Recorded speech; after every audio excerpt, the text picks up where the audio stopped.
anak at baka masiraan sila ng loob. Sa halip, palakihin ninyo sila ng may tamang disiplina at turuan ng mga aral ng Panginoon. Naway sabayan ninyo ako sa panalangin na ito. Salamat Panginoon sa biyaya ng pamilya na iyong pinagkatiwala sa amin. Tunay nga na ang pundasyon ng bawat pamilya ay ang matatag na pagsasamang mag-asawa. At aming idinadalangin na sa iyong biyaya at kalakasan, lalong mag-alab at manaig ang pag-ibig, katapatan, paggalang, pagpapasensya at pagkakaisa ng mag-asawa sa isa't isa. Turuan mo na kanilang matuklasan at pansinin ang mga magagandang bagay sa bawat isa, higit pa sa mga kakulangan at kapintasan, maging mapagpatawad at iwasan ang galit at negatibong komunikasyon. Turuan mo sila na lagi magpasalamat sa iyong mga biyaya sa araw-araw at palagiang hanapin ang bawat paraan kung paano sila makapagbibigay ng lakas loob at inspirasyon sa isa't isa. Aming ipinapanalangin na alinsunod sa iyong kautusan, ang mga asawang lalaki ay mahalin ng buo at wagas ang kani-kanilang asawa, gaya ng pag-ibig ni Jesus para sa iglesia. Iyong turuan ang mga asawang lalaki na maging maunawain at pakitunguhan na may paggalang ang kani-kanilang asawang babae upang walang makahadlang sa kanilang mga panalangin. Amin ding idinudulog sa iyo ang mga asawang babae na tulad din ng iyong pinag-utos, sila ay magpasakop at magpakita ng paggalang sa kani-kanilang mga asawa dahil iyong itinalaga na ang lalaki ang ulo ng kanyang asawa. Pagkalooban mo ng banal na takot ang puso ng mga may asawa nang sila ay maging tapat sa kani-kanilang asawa sa habang panahon. Iyo silang ilayo sa lahat ng uri ng tukso na makakapinsala sa kanilang pagsasama at sa kinabukasan ng kanilang mga anak. Pagkalooban mo ng tunay na pagsisisi at pagbabago ang puso ng mga may asawa na nahulog sa tukso o bumali ng kanilang sumpaang banal sa iyo at sa kanilang asawa. Panginoon, aming ipinapanalangin din ang aming mga anak na sila ay iyong protektahan, iligtas sa kapahamakan, pinsala at karamdaman. Pagkalooban ninyo sila ng banal na takot sa iyo at kakumbabaan upang kanilang igalang ang kanilang mga magulang at dinggin ang aral ng kanilang ama't ina nang sila ay mamuhay ng matagal na may karunungan at kasaganahan. Iyong pagtibayin ang loob ng aming mga kabataan, O Diyos, nang sila ay umiwas sa masasamang hilig at mga tukso ng kanilang henerasyon. Sa halip ay pagsikapan nilang maging matuwid, makatarungan, tapat, mapagmahal at mapayapa, magkaroon ng pusong malinis at marunong tumawag sa Panginoon. Pagkalooban niyo sila ng tibay na loob, nang pagsikapan nilang laging gawin ang matuwid sa iyong mga mata, maging responsable sa kanilang mga desisyon at kilos, at maging makumbaba sa pag-amin ng kanilang mga pagkakamali. Iyo silang turuang magtiwala sa iyo sa lahat ng oras at magtiyaga sa kanilang mga pagsisikap at maging matatag kapag nakaharap ang kabiguan. Iyong ipreserba ang iyong layunin para sa kanila at ipahintulot na matupad ito sa kanilang mga buhay upang ang pagpapala mo ay kanilang mapanatili at maipamana sa kanilang mga salinlahi. Maraming salamat o Panginoon sa iyong pagtugon sa aming mga dalangin na ito sa pangalan ni Jesus. Amen.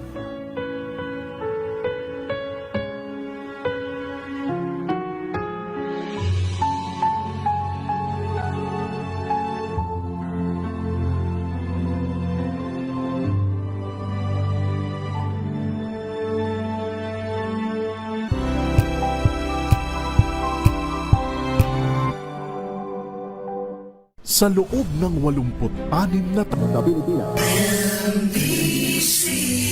Manila Broadcasting Company. DZRH, a proud member of MBC Media Group. 6 na minuto na makalipas ang alas 4 ng umaga.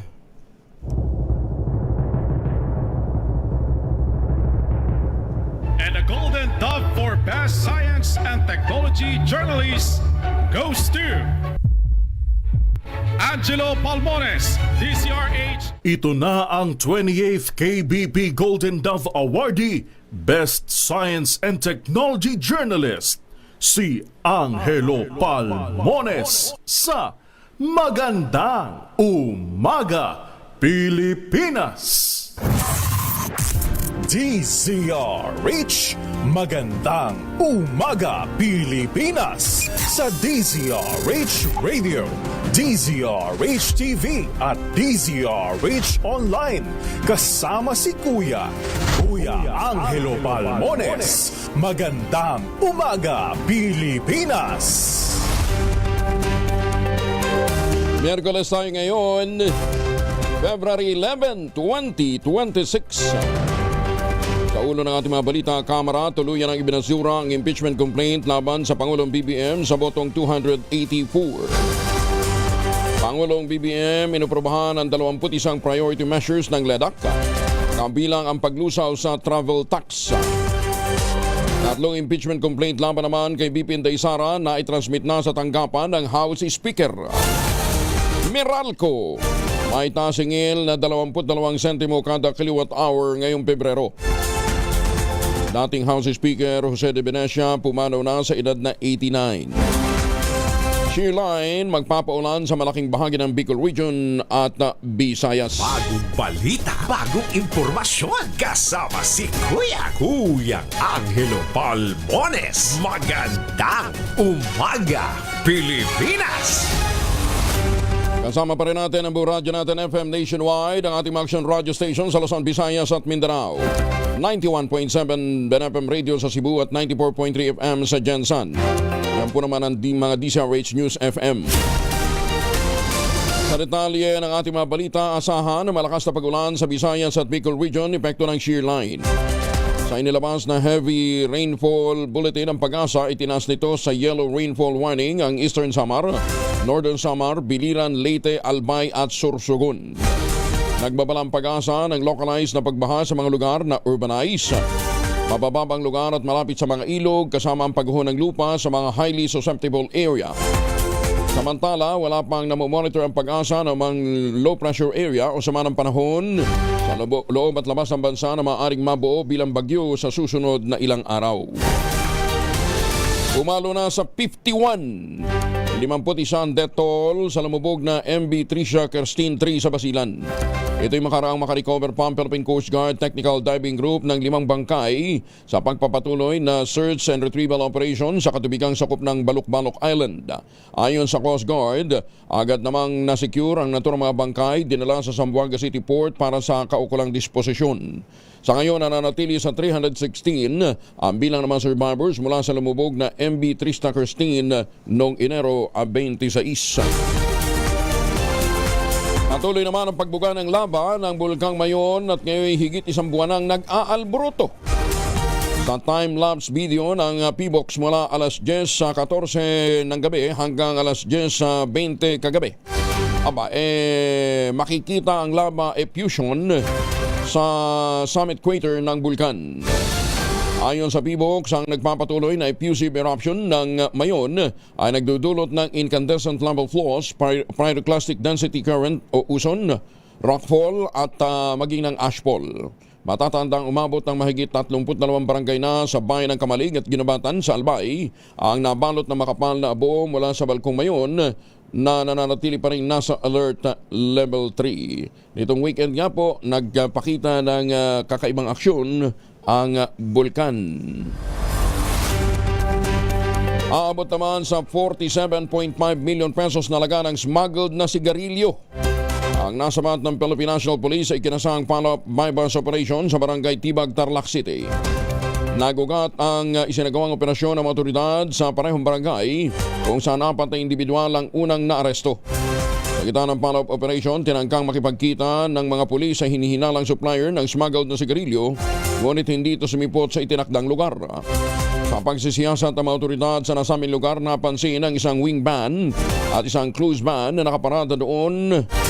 At nang buksan ito, mambad ang 683 boxes ng smuggled na sigarilyo. Na-turn over na sa CIDG Tarlac Office ang mga nakumpiskang kontrabando para sa dokumentasyon at disposisyon. Ang ibang sigarilyo pala nanggagaling sa Cambodia. Nagpasaklolo na ang Bureau of Customs sa Philippine Coast Guard at Philippine Navy para mabantayan at papanagutin ang mga nagpupuslit ng mga produkto sa bansa. Sa panayam ng DZRH at radyo natin, sinabi ni Customs Commissioner Ariel Nepomuceno, tanging ang mga pampublikong pantalan lamang kasi ang nababantayan ng Bureau of Customs dahilan kaya't nakakalusot ang mga smuggled items. Sa dami rin niya ng isla ng Pilipinas, ilan sa mga smuggled na mga produkto ay dinadaan by backdoor gaya ng mga puslit na sigarilyo. Dahil dito ang panawagan ng opisyal sa iba't ibang ahensya ng gobyerno, magsanib puwersa sila upang mahuli ang mga smuggler sa Pilipinas. Halimbawa, may nagpuslit usually nanggagaling ng idinadaan ng Indonesia, idinadaan ng Malaysia, yung tinatawag kong backdoor, isasakay po yan mga malalaking lancha. Then mula doon, tataog na po yan sa kung saan sa ang mga pwedeng pampang na private ports. Oo, kaya talagang kailangan nun ng tulong lalong-lalo na ng Coast Guard at ang Philippine Navy. Magandang umaga, Pilipinas! 13 na makalipas ang alas 4. Oy mga mamis, po pwede tayong mag-laundry day today, ha? Kunot no ka ba kapag makapit, badikit at malupit ang mancha? All you need is pride, but mapahirapan ang self sa pride, easy at worry-free naman ang laundry. Sa Triple Stain Away Formula, tanggal ang matitindi mancha based on test of chocolate, mud, and sabon and cotton. Gawa po ito ng ACS. Happy birthday muna kay Boss Ray Nadar. Yan sa Subic, ha? Ganyan din ang anak ni Doña Malo na si J.R. Cabral.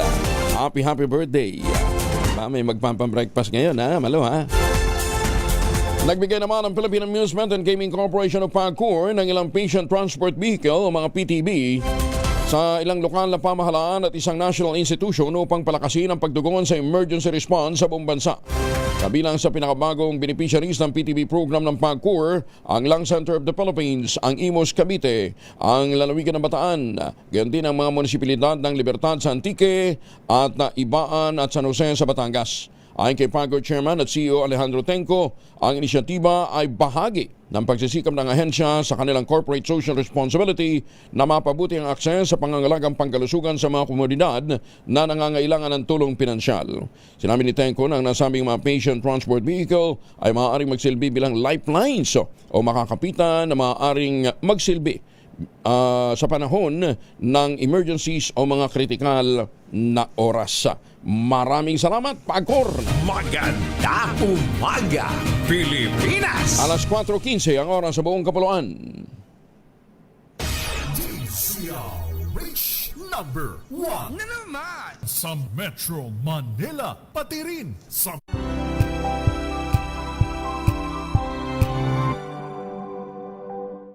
loob ng 86 na taon, DZRH ang naging kaagapay ng mga Pilipino sa balita, sa serbisyo at sa bawat kwento.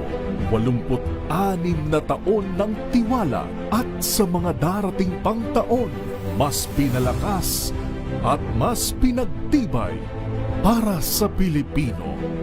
DZRH, una sa Pilipinas, una sa Pilipino. Serbisyong tapat sa'yo, DZRH.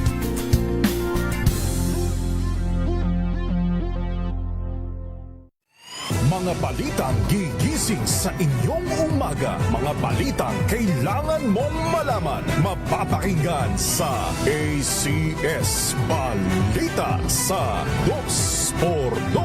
Kasama sina Anthony Taberna at Jerry Baha. Lunes hanggang Biyernes. 16 na minuto na makalipas ang alas 4 na umaga. Masantos siya kabasani, chikamin sa ating mga kababayan dyan sa Asenggan, Pangasinan. Ay magandang umaga sa mga taga-Tarlac City, ha. At sa mga suki natin sa iba't ibang panig po ng Visayas at Mindanao. May butag. Talong kamudra sa mga kauturan tala sa Negros, mga misis. Aming araw si Mr. Pag-uwi galing ng trabaho. Abay dahil yan sa germs sa katawan nila para labanan ang may araw at may pawis, gumamit ng Shield Bath Soap regularly. Unbeatable ang Shield sa paglaban sa germs versus another brand. May shea butter, pampalambot ng kuti sa presyong abot kaya, $12.50 SRP. Kaya naman recommended ito ng Philippine Nurses Association. Kaya mga misis, I challenge you, subukan ng Shield Bath Soap. Galit sa sakit, may malasakit, sulit na sulit. Mahiwagang tunog.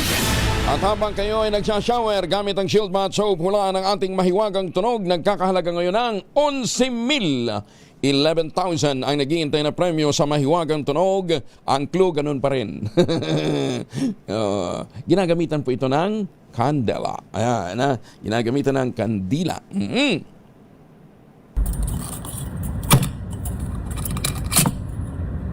Ayan. Basta, ginagamitan ng kandila. Lahat ng mga pwedeng gamitan ng kandila, gamitan nyo na. Ang inyong mga sagot, ipapadala nyo sa 0919-282-6.5. Sundin ang tamang format po ng pagdetext, empty space, name slash, address slash, contact number slash, at ang inyong sagot. Isang beses lamang po maaaring mag-text sa ating text line gamit ang inyong mga mobile number. Sa mga sasagot online, kinakailangang meron po kayong sharer badge. Maganda umaga, Pilipinas! Magandang umaga na imbag na bigat sa mga suki natin dyan sa San Mateo, Isabela. Alam ba nyo si Mark Heras? Binanatan ang mga espekulasyon ng ilang content creators tungkol sa kanyang emotional video post. Bakit kaya? Ano ba yan? Alamin natin kay Gorgie Rula. Gorgie, good morning! Galit na nag-post itong si Mark Hera sa kanyang Facebook account dahil sa mga sinasabi ng ilang content creators na kaya raw ito nag-iiyak sa isang post niya sa kanyang Instagram account dahil sa wala itong trabaho. Napamura pa siya sa kanyang FB post sa mga ipinopost daw nitong mga content creators kung ano ang dahilan ng pag-iyak nito noong nakaraang linggo. Bahagi ng Facebook post ng dancer actor, ang sabi nito, yung post ko na umiiyak tungkol sa personal na problema, end of quote.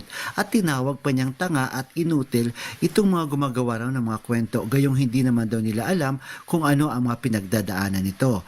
Nilinaw niyang may trabaho siya sa GMA7 kaya hindi raw ito ang dahilan ng pag-iyak niya. Ang sabi pa ni Mark, may mga trabaho akong ginagawa. May show ako na ginagawa under GMA7 at under Buenas PH. So para sa mga gumagawa ng istorya na umiyak ako dahil wala akong trabaho, huwag kayong tanga. Maghanap kayo ng ibang makukontent, huwag ako mga inutil. End of quote. Galit na post ni Mark sa kanyang Facebook account. Pero hindi tumitigil ang chismis dito tungkol kay Mark Heras. Kumakalat ngayon ang isa pang kwentong hiniwalayan na raw ito ng asawa niyang si Nicole Dunesa. Maaring iyon daw talaga ang tunay na dahilan ng pag-iyak niya. Pero kukumpirmihin pa natin yan at baka matawag pa tayong tanga ni Mark Heras. Gorgie Rula po nag-uulat mula sa showbiz ng DZRH. Una sa Pilipinas, una sa Pilipino. Tama! Ayan. Thank you, Gorgie. Alas 4:20 ang oras sa buong kapuluan, mahigit naman sa 278 million pesos na laga ng illegal na droga o katumbas ito ng 41 kilos ng shabu. Nasabat ng Bureau of Customs at Philippine Drug Enforcement Agency o PDEA sa Manila International Container Port, North Harbor, Manila. Sa ulat ni Customs Commissioner Ariel Pomoceno, itinago ang kontrabando sa binutasang railings ng mga container. Isang kakaibang mode na naman ang concealment na ginagamit ngayon ng mga smuggler. Sa pagsusuri gamit ang X-ray at K9 detection at 100% physical examination, natagpuan ang 131 pakete ng shabu sa container. Lumabas din sa investigasyon ay dineklara ang kontrabando bilang marble o mga marmol na dumating sa MICP noong December 31, 2025 galing Afghanistan.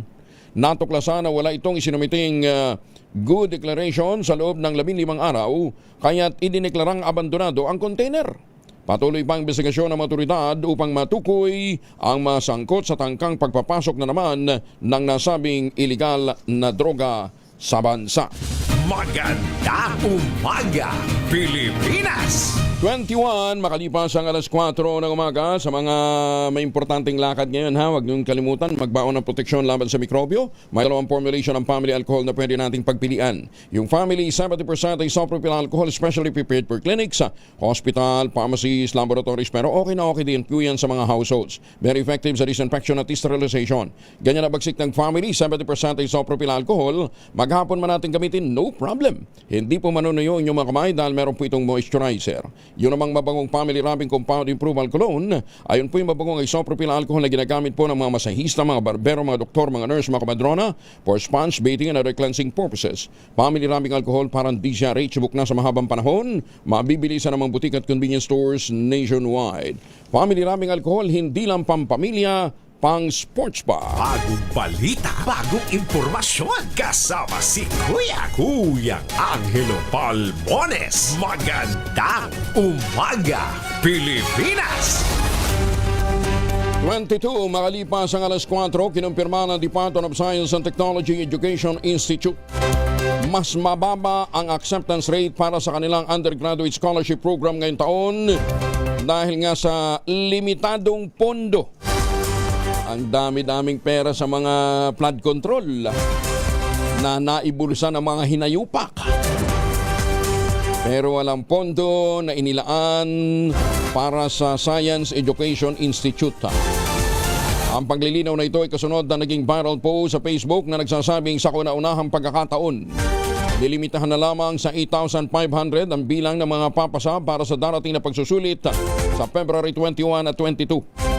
Binanggit sa naturang post ng budget cut at umano'y maling paggamit ng pondo ng gobyerno ang dahilan ng pagbaba ng bilang ng mga makakapasa sa scholarship ng Department of Science and Technology.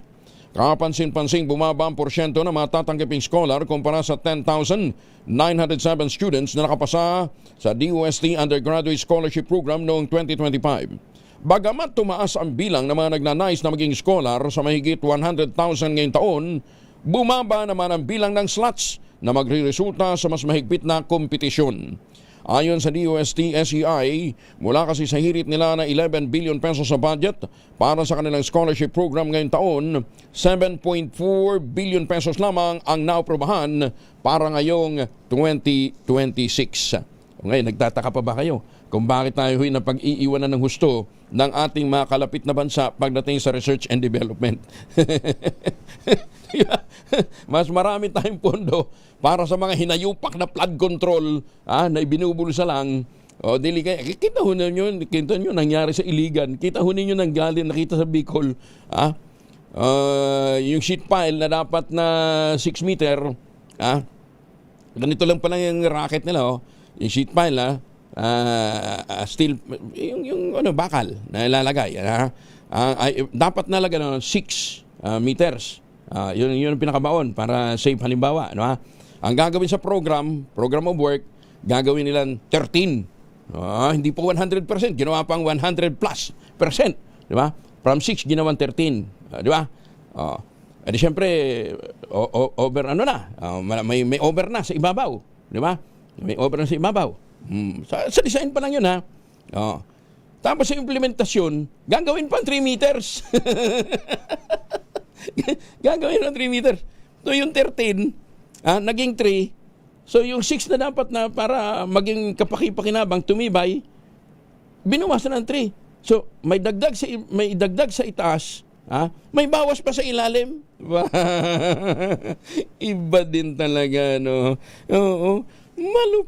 Malupit. Ganun talaga, oo. Nagkatapos, yung pondo natin para sa R&D, goodbye. Wala naman na ho kasi. Wala kasi makukotong dyan, Ang mga nangungutong lang yung mga nag-iimplementa ng programa na ginagawa pa yung ibang mga event sa mga mamahaling hotel. Magandang umaga, Pilipinas! Tamaan sana kayo ng kidlat. Opisyal nang inanunsyo ng Department of Science and Technology, Science Education Institute na lilimitahan na lamang sa 8,500 ang bilang ng mga scholars sa undergraduate scholarship program ngayong taon. Sa kabila ito ng mas mataas na bilang ng mga applicants para nga sa scholarship program ng ahensya. Ayon sa DOST SEI, inanunsyo nila ang eksaktong bilang ng slots bago ang pagsusulit upang maging transparent at maitakda ang ekspektasyon ng publiko. Alam ho ninyo sino maapektuhan dito? Di siyempre yung mga kapuspalad nating mga kababayan na hindi kayang makipagsabayan. Bakit ho kanyo? Siyempre, yung mga, wala naman pinipili dito Kay well-off o hindi, pare-pareho, patas yung laban. Oo. Siyempre, pupunta doon sa yun lang pagpunta pa lang sa testing area na convenient, di ba? And then na-relax na kaagad yung examiner. Pagkatapos yung galing ng probinsya, maglalakad ng ilang oras, pagpunta doon sa examination area, pagod na. Doon pa lang makikita nyo na kaagad yung disparity. So pagka binawasan ang scholarship program, ang unang maapektuhan nito, yung siyempre, yung mga kapuspalad. Nilinaw ng ahensya na hindi naging mas mahigpit ang kanilang academic standards at sadyang limitado lamang ang kanilang pondo para sa mga bagong estudyanteng nagnanais mapasa ilalim sa scholarship program. Alam po ninyo, ang taunang stipend ng scholarship program ng SEI, 8,000 per student. 8,000. Yung mga mahihirap na mga estudyante, tinitiis nila yung gutom nila kaminsan. Maipadala pa yung kalahati at least man lang ng kanilang stipend sa kanilang mga pamilya sa mga probinsya. Ganun ho kahirap. Di ba? Ganun ho kahirap yung sitwasyon ng ilan sa mga estudyante natin. Pero nagsusumikan po sila para nga mapaangat ang ating ang kanilang kamuhayan. Tapos malalaman no, sorry nabawasan ng budget. Kailangan natin pondohan yung mga infrastructure project. Kayo naman kasi. Pagdating ng eleksyon, 500 lang kayo. Magandang umaga, Pilipinas! Barn Chief Minister Makakwa nakipagpulong sa religious leaders bilang paghahanda sa nalalapit na Holy Month of Ramadan. Detalye ng balita mula kay Jun Di Makotak, RH19. Assalamualaikum, Brother Jun. Alaikum assalam, Kuyang Angel. Tinipo ni BARM Chief Minister Abdul Rauf Makakwa ang lahat ng religious leaders sa Bangsamoro Region upang talakayin ang mga kinakailangang paghahanda para sa nalalapit na Holy Month of Ramadan either February 17 or 18, 2026, depende sa moon sighting. Dumating sa naturang pulong sina Bangsamoro Wali, His Eminence Sheikh Muslim Gyamaden, Grand Mufti Abdul Rauf Gialani, kasama sina MP Dr. Nadir Ebil, MP Attorney Kitem Duque Kadatuan Jr., Salam Project Manager Ustads Nurul Am Abdullah at Darul Ifta Representatives Ustads Marjan Borhan at Sheikh Abdul Kahar Musa. Ang pulong ay sumentro sa usaping mapanatili ng Bangsamoro Government ang mga programa at kinakailangang serbisyo na nakabatay sa pananampalataya at moral governance habang mas lalong pinagtitibay ang mabuting ugnayan ng bawat religious leaders sa rehiyon. Sa naturang pulong, formal ring ipresenta ng punong ministro ang mas matatag na Bangsamoro agenda. Hangad nito magpapatuloy ang guidance ng religious scholars upang matulungang mapanatiling responsive ang pamahalaang Bangsamoro para sa kapakanan ng mamamayan na nakaangkla sa mas malawak na mithiin ng Bangsamoro. Mula sa Central Mindanao, RH19, Jun Di Makotak, DZRH, una sa Pilipinas, una sa Pilipino. Magandang umaga, Pilipinas! Shukran, Jun. Ay, magandang umaga sa mga suki natin dyan sa Edmonton, Canada. Magandang umaga sa mga Pilipino dyan sa Amerika, ha. Pakisulatan nyo naman yung mga hinayupak natin mga opisyal. Dagdagan ng pondo yung science education natin. Kaya tayo na pag-iiwanan Ay, sa mga kababayan natin pabalik ng Pilipinas, galing po sa Japan. Ohayo gozaimasu sa mga Pilipino dyan, ha. At sa Macau, sa Taipei, Taiwan, sa Middle East, at sa iba't ibang panig pa ng mundo, kung saan kayo pabalik na ng Pilipinas. Ingat po, Jose Ramon Ulod, dyan sa US, good morning, Kung pabalik ho kayo ng Pilipinas, huwag nang magpasalubong ng imported na tsokolate. Tulong na ho natin sa mga magsasaka. Ang tinutukoy po natin, ito pong brand ng mga magniniyog, ng mga magsasaka dyan po sa lalawigan ng Quezon, ang Tangerine Chocolate. Sa tulong po ni Dr. Helen Tan, yung po mga planting material ng kakao galing Davao, hinakot po ito para maitanim sa ilalim po ng mga nyugan. Kaya ngayon ay nagpuproduce na sila ng dekalidad na kakao beans, pinoprocess para maging Tangerine Chocolate. Available sa 0919-095-5935. Ulitin natin 0919-095-5935. Yung mga gustong magregalo nito ngayong Valentine's Day, dyan lang ho kayo magte-text o magme-message. Ang Tangerine Chocolate po ay may iba't ibang mga variants ng mga raw material ay galing din po sa ani ng mga magsasaka. I-check po ninyo sa tangerinechocolate.ph. Ang sabi nga po ni Dr. Helen Tan, sino bang magmamalasakit sa Pilipino kundi ang kapwa Pilipino. Kaya sa bawat tangkilik natin ng Tangerine Chocolate, pinalalakas natin ang loob ng ating mga magsasaka. Pinalalakas natin ang ating lokal na ekonomiya. Tangerine Chocolate 100% gawang lokal, but taste and looks global. Tinulungan ito ng DTI at ng DOST. Target naman ng Department of Agriculture na magtakda ng bagong Maximum Suggested Retail Price o MSRP sa imported na bigas para maiwasan ang pagsipa ng presyo nito. Ayon kay Agriculture Secretary Francisco Chu Laurel Jr., isinasapinal na ng ahensya ang MSRP para sa mga imported na bigas kasunod ng pag-expire ng 43 pesos per kilo na limit nang ipatupad ang import ban noong nakarang taon. Pagtitiyak ng kalihim, i-anunsyo nila ang bagong MSRP sa lalong madaling panahon, oras na matapos ng evaluation. Sasaklawin rin nito ang 5% broken rice na tinaguriang most commonly consumed na imported rice sa bansa.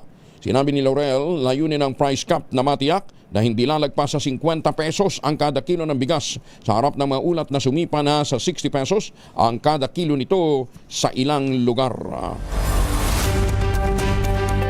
Pinagtibay pa ni Senador Laurel Legarda ang kanyang suporta sa mas pinalakas na batas laban sa online child exploitation. Sa kanyang co-sponsorship speech sa plenaryo, pinalakas ni Legarda ang kanyang suporta sa expanded anti-online sexual abuse or exploitation of children o yung USAIC at ang Anti-Child Sexual Abuse Exploitation Materials Act of 2025. Isang panukalang mag-aamyenda sa Republic Act No. 11930. Layunin nito na palakasin ang proteksyon laban sa mga nagbabagong paraan ng pagsasamantala sa mga bata sa digital space. Ay kay Legarda, bago pa man siya pumasok sa serbisyo publiko noong 1998, dinodokumento na niya ang mga karumal-dumal na anyo ng human trafficking sa pamamagitan ng kanyang investigative program na Inside Story. Binigyan din pa ng senadora na napapanahon ng palakasin ang mga batas laban sa online child exploitation kasunod ng report na nahatulang Amerikanong Pilipino na si Jeffrey Epstein ay nagpatakbo pala ng network sa Pilipinas noong 2010 sa panahong merong umiiral na batas sa bansa laban sa trafficking. Sinabi ni Legarda na maghahain din siya ng resolusyong nananawagan sa Department of Justice, NBI at kaukulang mga komite ng Senado at ng Kongreso imbisigahan ang isang footprint ni Epstein sa Pilipinas. Kabilang ang mga organisasyon, sindikato, public relations outfit na maaaring tumulong sa paglilinis ng kanyang physical at digital image. Binisita naman ng Department of Public Works and Highways sa pangunguna ni Secretary Vince Dizon ang Tubod Bridge sa Iligan City para tingnan ang kasalukuyang sitwasyon sa lugar na kabilang sa mga sinalanta ng Bagyong Basyang. Alinsunod dito sa mandato ng Pangulong Bongbong Marcos na magsagawa ng on-ground assessment sa tulay at flood control project na dinaraanan ng Iligan River para maibigay ang kinakailangan tulong sa mga residenteng naapektuhan ng bagyo. Ipinag-utos din ni Dizon ang paglilinis sa mga drainage, dredging sa Iligan River at Mandulog River at ang agarang pagsasara ng mga bukas at nasirang bahagi ng flood control project sa lugar. Kasabi nito, ipinag-utos din ni Dizon ang paglilinis ng mga drainage, dredging sa Iligan River nang sa gayon ay mapabilis ang rehabilitation. Kasama rin sa direktiba ang pagsisimula sa pagpaplano ng paglalaan ng maayos na budget para sa flood control management ng Iligan City sa susunod na taon. Magandang umaga, Pilipinas! 75 pamilya apektado na malaking sunog sa sitio Malambuon, Davao City ang nangangailangan ng tulong. Detalye na balita mula kay Jun Soter mula sa Action Radio Davao. May buntag ni Jun. Mayong buntag usab, Kuyang Angel, umabot sa 75 pamilya o tinatayang 586 na individual ang napiktuhan ng malaking sunog na sumiklab sa sitio Malambuon, Ikulan, Barangay 76 Ibucana, Davao City, madaling araw na Martes, Pebrero 10, 2026. Ayon sa Bureau of Fire Protection Davao, tinatayang nasa 50 kabahayan ang tuluyang natupok ng apoy habang 15 pa ang bahagyang napinsala. Unang nai-report ang sunog bandang alas 3 na madaling araw at umabot sa ikatlong alarma alas 5:03 ng umaga. Dahil sa mabilis na pagkalat ng apoy, diniklara namang fire out bandang alas 7:04 ng umaga. Walang naitalang nasawi o nasugatan sa insidente na tumupok sa humigit kumulang 2,000 metrong kwadrado na lugar. Patuloy pang investigasyon ng mga otoridad upang matukoy ang pinagmula ng sunog at ang kabuuang halaga ng pinsala. Ito si Jun Sutera para sa DZRH. Una sa Pilipinas, una sa Pilipino. Magang salamat, Jun. Bagong balita, bagong impormasyon, kasama si Kuyang Angelo Palmones. Magandang umaga, Pilipinas!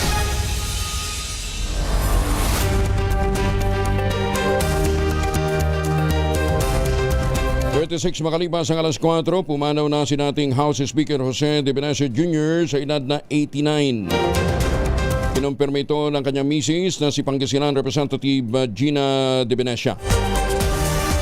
Si Manong Joe ay kilalang mambabatas. Ang tawag sa kanya ay Speaker JDB.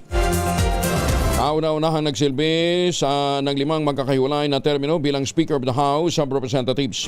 Nahalat siya bilang Speaker sa 4 na buong termino sa ilalim ng ika-9, ika-10 at ika-12, gayon din ang 13th Congress. At nagsilbi rin sa loob ng 1 taon mula 2007 hanggang 2008 sa panahon ng Administrasyong Arroyo bago ito natanggal sa pwesto.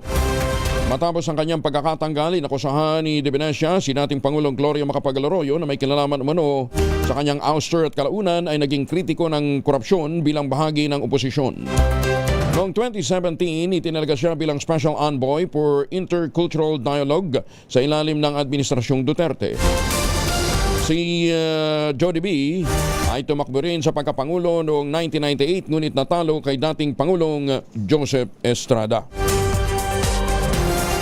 Nagpasya ang Korte Suprema na pwedeng kilalanin bilang magkatuwang na may-ari ng ari-arian o co-owners ang mga mag-asawa na magkapareho ang kasarian o same-sex couple. Sa ilalim ng Article 148 ng Family Code, basta't napatunayang pareho silang may ambag sa naturang ari-arian, kahit isa lamang ang nakapangalan sa naturang property, pareho silang co-owner. Sa isang desisyong isinulat ni Associate Justice Joseph Lopez, pinagbigyan ng Korte Suprema 2nd Division ang reklamo ng isang babae para paghatian ang ari-arian at kinilala siya bilang isa sa mga may-ari ng bahay at lupang kanilang tinirhan ang kasama niyang same-sex partner. Nagugat ang desisyon ng Korte nang maghiwalay ang same-sex couple at napagdebatihan ang kanilang hatian sa biniling bahay at lupa nung sila ay magka-partner pa. Ayun, ha? Dapat total kayo naman nagsama ng maayos, ano ha? Pagka hindi na magkasundo, ano naman, magbigayan. Share. Nahaharap sa kontrobersiya si Claveria, Cagayan Mayor Lucille Angelus L.A. Guillen at Pinig Ilocos Norte Councilor Dexter Yapo. Matapos madiskubre ang kanilang mansyon sa Las Vegas, Nevada na hindi diniklara sa kanilang Joint Statement of Assets, Liabilities and Net Worth o SALN. Lumutang ang nasabing impormasyon 1 buwan matapos umabog ang flood control scandal sa Pilipinas kung saan lumalabas ang kumpanya ni Guillen na isa sa mga nakakuha ng kontrata mula sa gobyerno.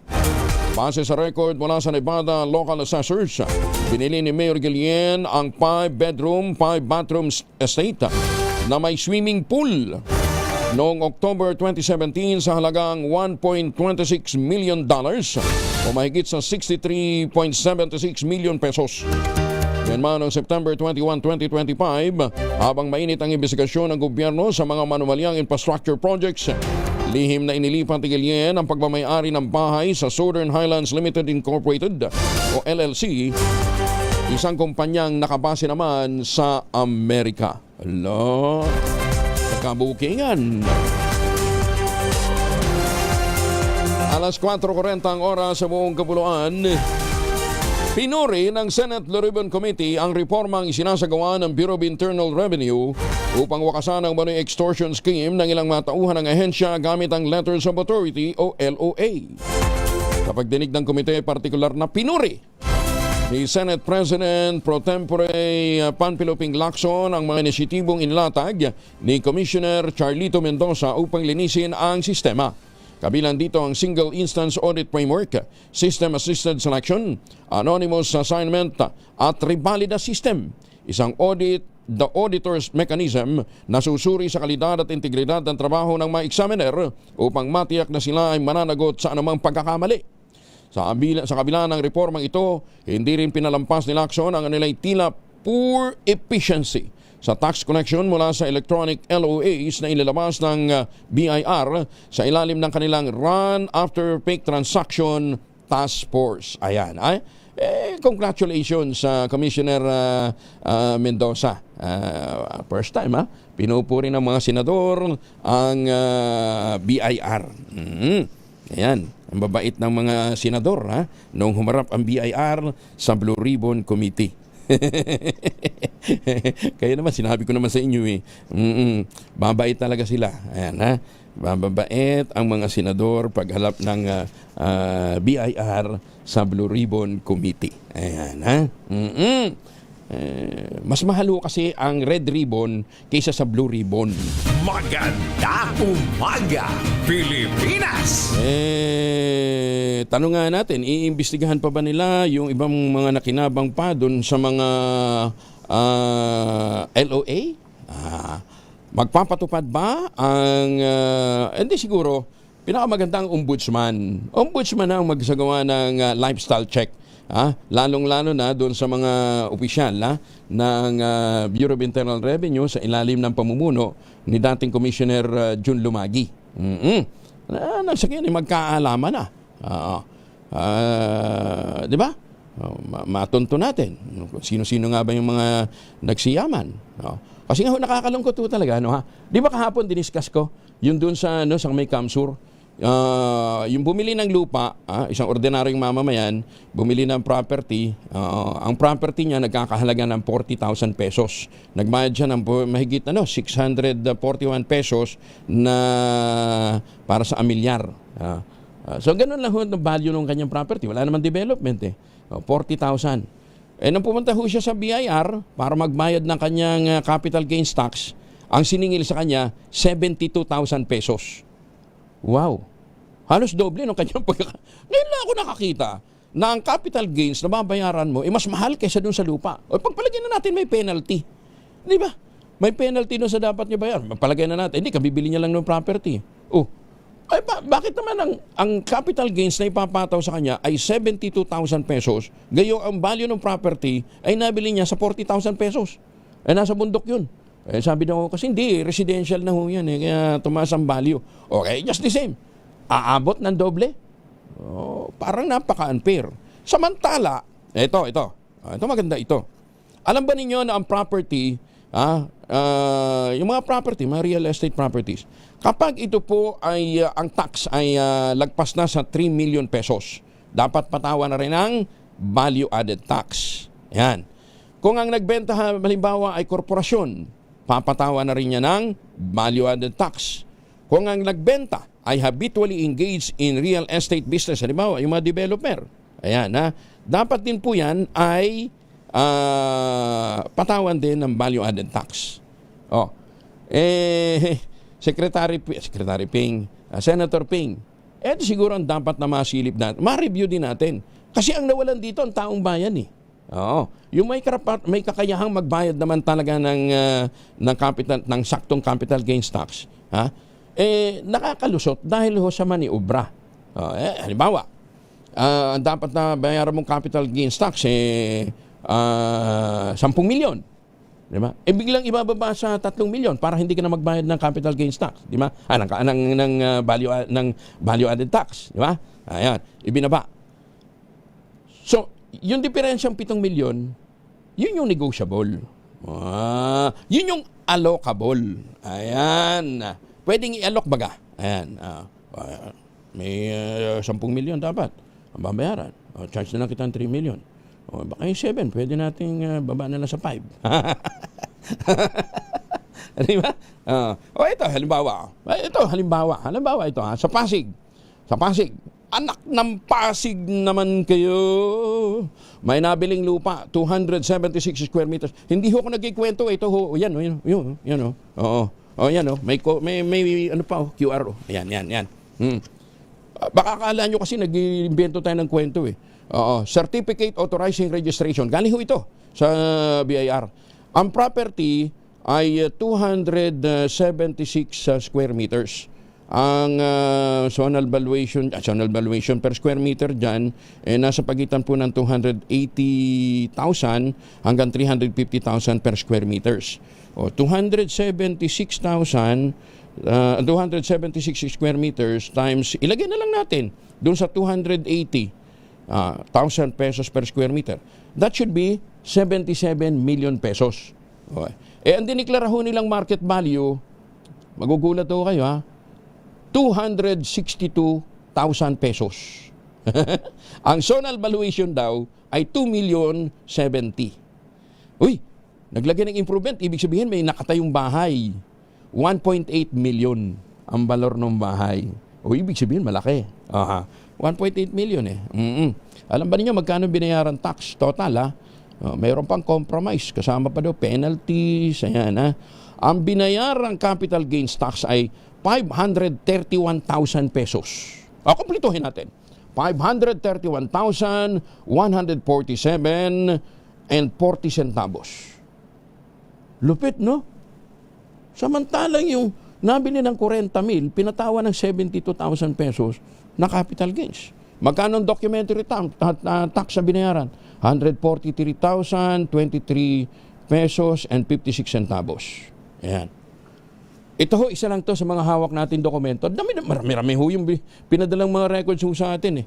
Oo. Ipinadala na rin ho natin sa Senate Blue Ribbon Committee. Ewan ko, pag-uusapan pa nila doon. Diba? Doon mo makikita. Samantalang tayo, si Huwang may pasang krus. Diba? Pag tayo huwi nagparehistro ng lupa, diba? Sagad to the most, karoon ko patawa ng tax. Diba? Sweldo natin, bago natin matanggap, napatawan na ho ng tax. Ayan. Ito ho, ang nag-authorize nito para mahirehistro ay si Esther Roda Formoso. Nasa Pasig pa rin, si Formoso. Malakas. Bagyo. Ayan, ha? Ay, sus, may ginoong buhay ito. Kaya, doon nyo ho makikita, di ba? Na kapag ikaw isang ordinaryong tao, at bibili ka ng propiedad, property, 40,000. Hindi ho ako nag-invento ng ito ho, inireport ho sa atin ng radyo natin. Paano nga, saan daw ho sila magre-reklamo pagka ganitong hino-hold up na sila ng harap-harapan ng BIR? Di walang nagawa. Pumunta ho sa atin. I-check natin kung ito lumutang. Yeah. So ang dami ho talagang tax pala dapat na nakukolekta sa value added tax sa mga propiedad na pinagbibili. Pero nababawasan, bakit ho kanyo? Pinaliliit eh. Less than 3 million yan. Yung pinagbibili ng mga magkakapatid na yap, na cash basis ang magkapatid na yap na congressman. Di ba? Namili ng nag-shopping ng mga lupa. Yun ba, napatawan ba yung mga ng sapat ng tamang value added tax yung mga lupang pinagbibili nila? Magandang umaga, Pilipinas! Sus me. Ito pa. Magandang umaga. Sa mga dapat na lifestyle check, meron ho isang opisyal ng BIR. May bagong bahay dyan sa Nubali, sa Santa Rosa, Laguna. Ang sabi sa atin, mga 5 bedroom suite at saka 3 yung kanyang SUV na sasakyan, kaya kailangan niya ng malaking parking space. 3 ang kanyang SUV. Mura lang naman. Nasa mga 50 million lang daw pong halaga nito. Eto ba, nung bilihin niya, pinatawan din ba ng yung capital gains ba nito? Pumasok din sa sa halagang sa pasok ng pagbabayad ng value added tax. Di ba? Kaya doon may ginoong buhay ito. Gusto nyo pa ng clue? Ombudsman Boying Rimulya. Add more. Sige. Tama na. Baka pag binanggit natin yung street at saka yung house number, hindi na kayo ganahan mag-imbestiga dahil tinukoy na natin. Ano ga?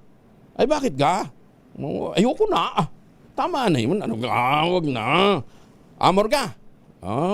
Sige. Dagdag na impormasyon. Sige. Ang kapitbahay niya, hindi naman kapitbahay, talaga kalapitbahay, ay biyanan ng isang dating taga-BIR. Yung kilalang biyanan. Yan, ha? Morga pa? Ay, ano ba? Tama na. Magandang umaga, Pilipinas! 51 na makalipas ang alas 4 ng umaga. Rich number 1.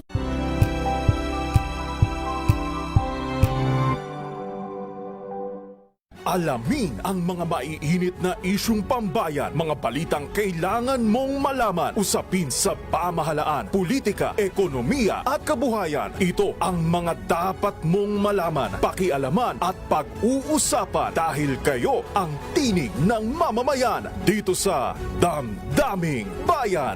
Live sa DZRH Radio, DZRH TV at DZRH Digital. Kasama sina Lakay, Deo Makalma at Elaine Apit. Araw-araw, Lunes hanggang Biyernes. Damdaming Bayan.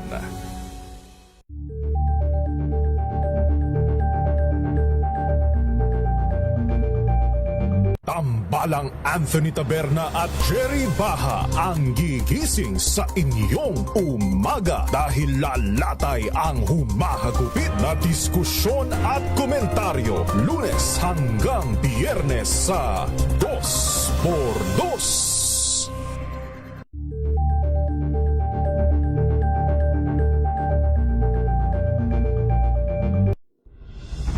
Tuloy-tuloy ang pagtulong, tuloy-tuloy ang pagseserbisyo at tuloy-tuloy ang balitaan kasama si May Binauhan sa Operation Tulong mula Lunes hanggang Biyernes.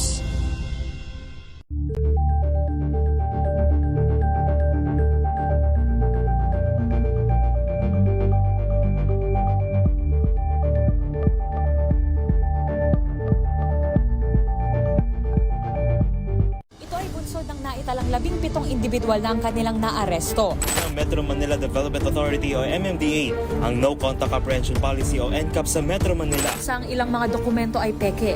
Hindi rin legal ang employment na ipinangako sa kanila. Sa mata ng batas, mananagot ang sangkot at may sala. Dahil sa bawat paglabag, may karampatang parusa. Alamin ang mga pananagutan sa likod ng mga bawal. Dito sa Hoy! Bawal Yan, tuwing Sabado, alas 11:30 ng umaga. Dito lang sa DZRH TV.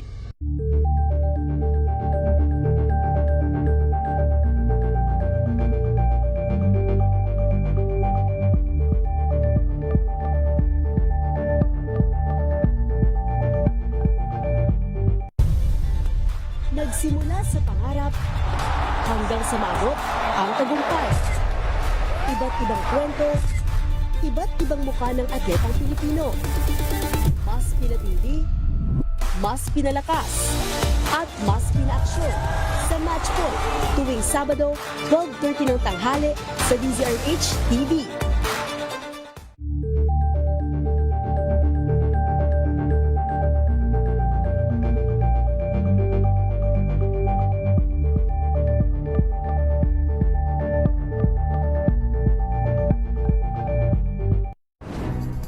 Good vibes ang hanap mo? Dito ka na sa sigurado! Mula sa mga istoryang nagbibigay ng inspirasyon hanggang sa mga kwentong may dalang solusyon. 55 na makalipas ang alas 4 ng umaga, isang Pilipinas sa tatlong pinakamabilis na lumalagong digital market sa Southeast Asia o ASEAN sa unang bahagi ng 2026. Nagresulta ito sa pagdagsa ng e-commerce digital payment at mas bata at tech-savvy na populasyon. Ayon sa DICT, opisyal lang na-secure na Pilipinas ang pwesto nito bilang isa sa pinakamakapangyarihang bansa sa Southeast Asian digital economy. Ipinapakita sa bagong data mula sa Department of Finance, ang Pilipinas ngayon ay nasa ikatlong fastest growing digital market sa rehiyon kasunod ng Vietnam at Malaysia. Sinabi din ng DICT na ang digital economy sa bansa ay umabot sa $31 billion sa gross merchandise value at lumugo ng 20% kumpara sa nagdaang taon. Ang paglago ay bunga ng pinalakas na e-commerce sector, mabilis na pagganap sa digital platform tulad ng GCash at Paymaya at pagtaas ng digital consumption. Kobrador ng SCL na nagbuki sa Pangasinan patuloy na tinutugis ng PNP. Detalye ng balita mula kay Freddy Fajardo, Aris 38, Masantos, Yakawasani, Chikamin sa ating mga kababayan. Freddy? Masantos siya kabusan, Kuyang Angel, dahil sa pamamayag pagmuli ng mga nagbubukis ng Small Town Lottery o STL dito sa Pangasinan. Pinaghuhuli ng mga pulis ang mga naaktuhang nagpapataya. Pinangunahan ng Regional Intelligence Division ng PNP katuwang ang Municipal Police Station sa kanilang isinagawang anti-gambling operation na nagresulta ng pagka-aresto ng 3 katao sa magkakahiwalay na lugar dito sa lalawigan. Sa bayan ng Villasis na aresto ang isang 46 anyos na lalaki na residente ng bayan ng Kalasyaw, habang sa Santa Barbara nadakip ang 63 anyos na lolo na residente ng nasabing bayan, at sa Ordaneta City arestado ang 40 anyos na lalaki may live-in partner na residente ng bayan ng Manawag. Ang 3 nadakip na nagbubukis gamit ang Peking IDs at mga papeles ng Grand 88 Gaming Corporation na siyang agent corporation ng Philippine Charity Sophistic Office na pinahintulutang mag-operate ng STL dito sa Pangasinan. Umabot ng 9,840 pesos ang nakumpiskang bit money sa 3 arestadong suspect na ngayon ay naaharap sa kaso ng paglabag sa Presidential Decree 1602 as amended by Republic Act 9287. Mula sa Action Radio Pangasinan, ito si Freddy Fajardo, Aristertit, nag-uulat para sa DCRH, una sa Pilipinas, una sa Pilipinas. Maraming salamat, Freddy. Magandang umaga, Pilipinas! Tumutok sa DZRH at manalo ng instant 1,000 pesos sa Malakas promo kasama ang Pride Detergent. Malakasan ang makinig at manood sa DZRH! Ang lokasyon ng tropa ni Sherwin Alfaro kasama ang Fry Detergent ay Barangay Longos, Malabon. Ayan, ha? Sa mga taga-Barangay Longos, Malabon, lakasan nyo ni radyo, telebisyon. Nag-iikot na sila Sherwin Alfaro. Ready na ba kayong tandaan ang ating word of the day para manalo ka ng DZRH mini component? Eto na! Kagandang umaga dyan sa Mabini, Batangas. At kagandang umaga din sa mga suki natin diyan sa Santa Cruz, Laguna. Ayan, ha? Pero si Sherwin nasa Barangay Longos, Malabon. Ang ating word of the day ay indigent. Indigent. Sa Tagalog ay mahirap. Indigent. Ano tama pronunciation? Indigent? Indigent. Indigent. Indigent. Indigent. Ayan, mahirap. Sa Hiligaynon, mabudlay. Sa Cebuano, naglisod. Ayan. Ayan, ang ating word of the day. Magandang umaga, Pilipinas! 4 patay, 6 ang ginagamot sa ospital matapos sumalpok ang pampasaherong van sa isang flatbed truck na nakaparada sa bayan ng Basay, Samar. Detalye ng balita mula kay Jimmy Angay-Angay, Aris 32, maupay nga agad Jimmy. Dead on the spot ang driver ng Daptors at 3 pasahero sa nangyaring pagsalpok ng isang van sa isang flatbed truck sa bayan ng Basay, Samar. Kinilala ng Basay, Samar PNP mga biktima sina alias Rom 54 anyos driver, residenteng barangay Kalaasan, Alang-Alang, Leyte. Patay din on the spot sina alias Licia 71 anyos alias Mil alias Nimfa 57 anyos kapwa residente ng National Highway Borongan City. Nangyari insidente alas 6:45 kahapon ng umaga sa sitio Sogporon, Barangay Balod, Basay, Samar. Samantala, 6 na iba pang pasahero tinakbo sa Basay District Hospital para malapatan ng kakulang lunas. Sa investigasyon ng Basay, Samar, PNP ang van galing sa Borongan City papuntang Tacloban City. Pagdating sa sitio Sogporon, Barangay Balod, Basay, Samar, ang Toyota Hiace Commuter Daptors UV Express ay kinain nito ang kabilang daan at sinalpukan nakaparadang flatbed truck. Resulta sa pagkamatay ng driver at 3 pasahero at madala sa ospital ang 6 na mga iba pang pasahero. Wala dito sa DYVL Action Radio Tacloban, ito si R32 Jimmy Angay-Angay para sa DZRH, una sa Pilipinas, una sa Pilipinas. Dagang salamat, Jimmy. Flash Report. Flash Report! May sunog sa Barangay Addition Hill sa Mandaluyong. Nandun si Edniel Paro sa RH52. Edniel, good morning. Kuya Angel, nasusunog na naman itong residential area na Barangay Addition Hill sa lungsod ng Mandaluyong. Partikular na tinutupok nitong apoy, Block 34 ito. Isa na namang residential area. Malapit lamang ito, Kuya Angel, sa bahagi ng barangay na nasunog din noon lamang nakaraang buwan, partikular noong Enero 19. Itong Block 36 ng parehong Barangay Addition Hills. Nakataas na ngayon sa unang alarma ang sunog mula pa kaninang alas 4:47 ng umaga at nagpapatuloy pang pagtapulas na ngayon. Ako'y magpabalik para sa Paro of Report. Ako sa Edniel Parrosa ng DZOH. Una sa Pilipinas, una sa Pilipino. Maganda umaga, Pilipinas! Maraming salamat, Igel. Antabayan po ninyo update mamaya kay Igel. Bagamat tiyak na marami ang magtataasan ng kilay lalo na sa Kongreso, masigasig na isinusulong ng Pangulong Bongbong Marcos ang isa sa pinaka-kontrobersyal na usapin sa bansa. Sa gitna ng bangayan ng ibang politiko, nananatiling kalmado ngunit malinaw ang tindig ng Pangulo na isulong agad ang Anti-Political Dynasty Bill dahil ito ang tunay na panawagan ng taong bayan. Sa pagpupulong ng Legislative Executive Development Advisory Council UNEDAC, personal na inasisa ng Pangulo ang estado ng panukala. Patunay na hindi ito pangako lamang kundi isang prioridad na reforma. Habang nagpapatuloy ang malawakang konsultasyon sa Senado at Kamara, malinaw naman ang administrasyon ay may bukas na boses sa mga mamamayan at seryosong tapusin ang kulturang nagpapasa-pasa na lamang ng kapangyarihan. Kasama ang iba pang mahalagang reforma ay pinakita ng Pangulo ang mabuting pamamahala ay hindi kinatatakutan ng pagbabago lalong-lalo na kumpara sa patas, malinis at makataong gobyerno. Pinahalagahan din ng Pangulong Bongbong Marcos ang laban kontra fake news. Ngunit tiniyak nito na mananatiling ligtas ang kalayaan ng pamamahayag ng mga mamamayan. Ayon sa Malacanang, ang panukalang batas laban sa fake news ay isusulong ng hindi o ng may malinaw na definisyon at may respeto sa karapatan at kalayaan ng bawat isa.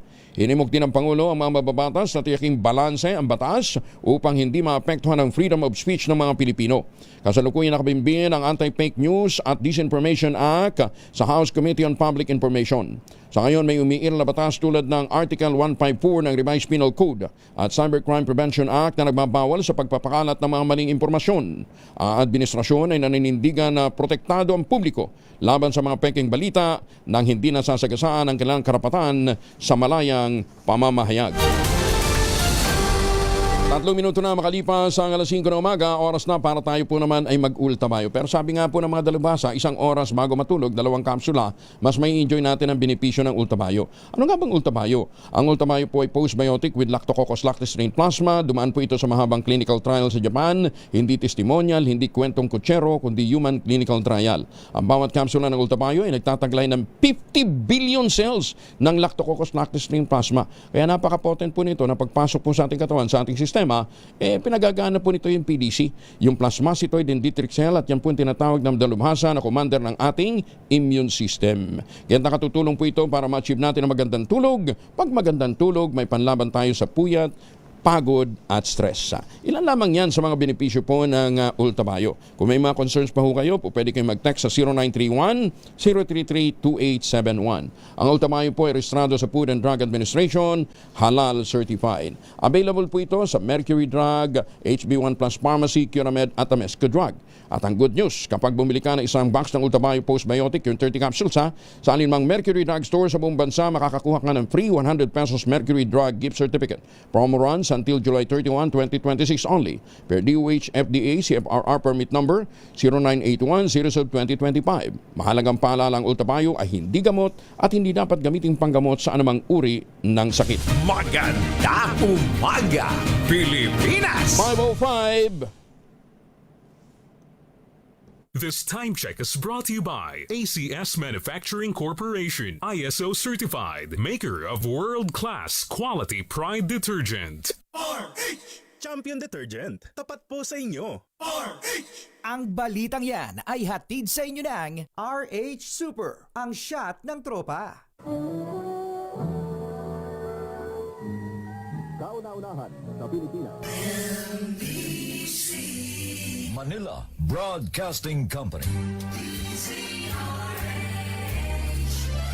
DZRH, a proud member of MBC Media Group.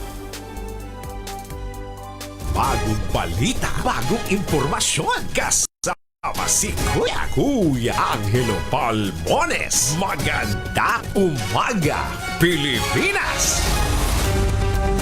Ay baka nakakalimutan nyo, Miyerkules pa lang tayo ha, hindi pa weekend.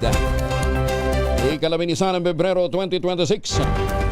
Bago natin dakwa ng pag-asa, may market report muna sa Sangandaan Market. Si Edwin Duque, RH23. Good morning, Edwin. Ay, butag Kuya Gendel, tagyang may paggalawang presyo ng karpi na baboy ngayon dahil natapos 280 kahapon ito sa katabi ka palengke. So, babot ngayon ng 300 pesos ang baboy, ang pork chop, ang gidiling, pati na itong pigi, umabot ng 300 pesos. Alos 290 naman ang pataulihan at ang kabilang na itong pataunahan. Alos 10 piso ang paggalaw. Habang nanatiling 360 naman ang presyo ng tiempo. Ang presyo ng manok ay nanatiling 200 pesos, 180 sa pakpak at 50 na kaadidas nito ay 170 pesos. Ang presyo ng kambing nanatiling 500, habang ang presyo naman ng baka ay 460 pesos pa rin. Pero itong bangos, pag yan gumalaw ng 10 piso, nasa 240 pesos ngayon ang kilo ng bangus tagupan. Habang bangus sa Bulacan ay nasa 180 to 210. Ang tilapia na natiling 140, habang 90 to 120 naman itong tilapia na galing sa Bulacan. 300 ang galunggong, ang yellowfin ay 300 pesos pa rin. Ang iba pang presyo ng mga seafoods ay hindi na pa gumalaw, maliban dito sa Lapu-Lapu na 260 hanggang 420. Bahagyang bumaba naman ang salay-salay, 240 bumaba ng 20 pesos.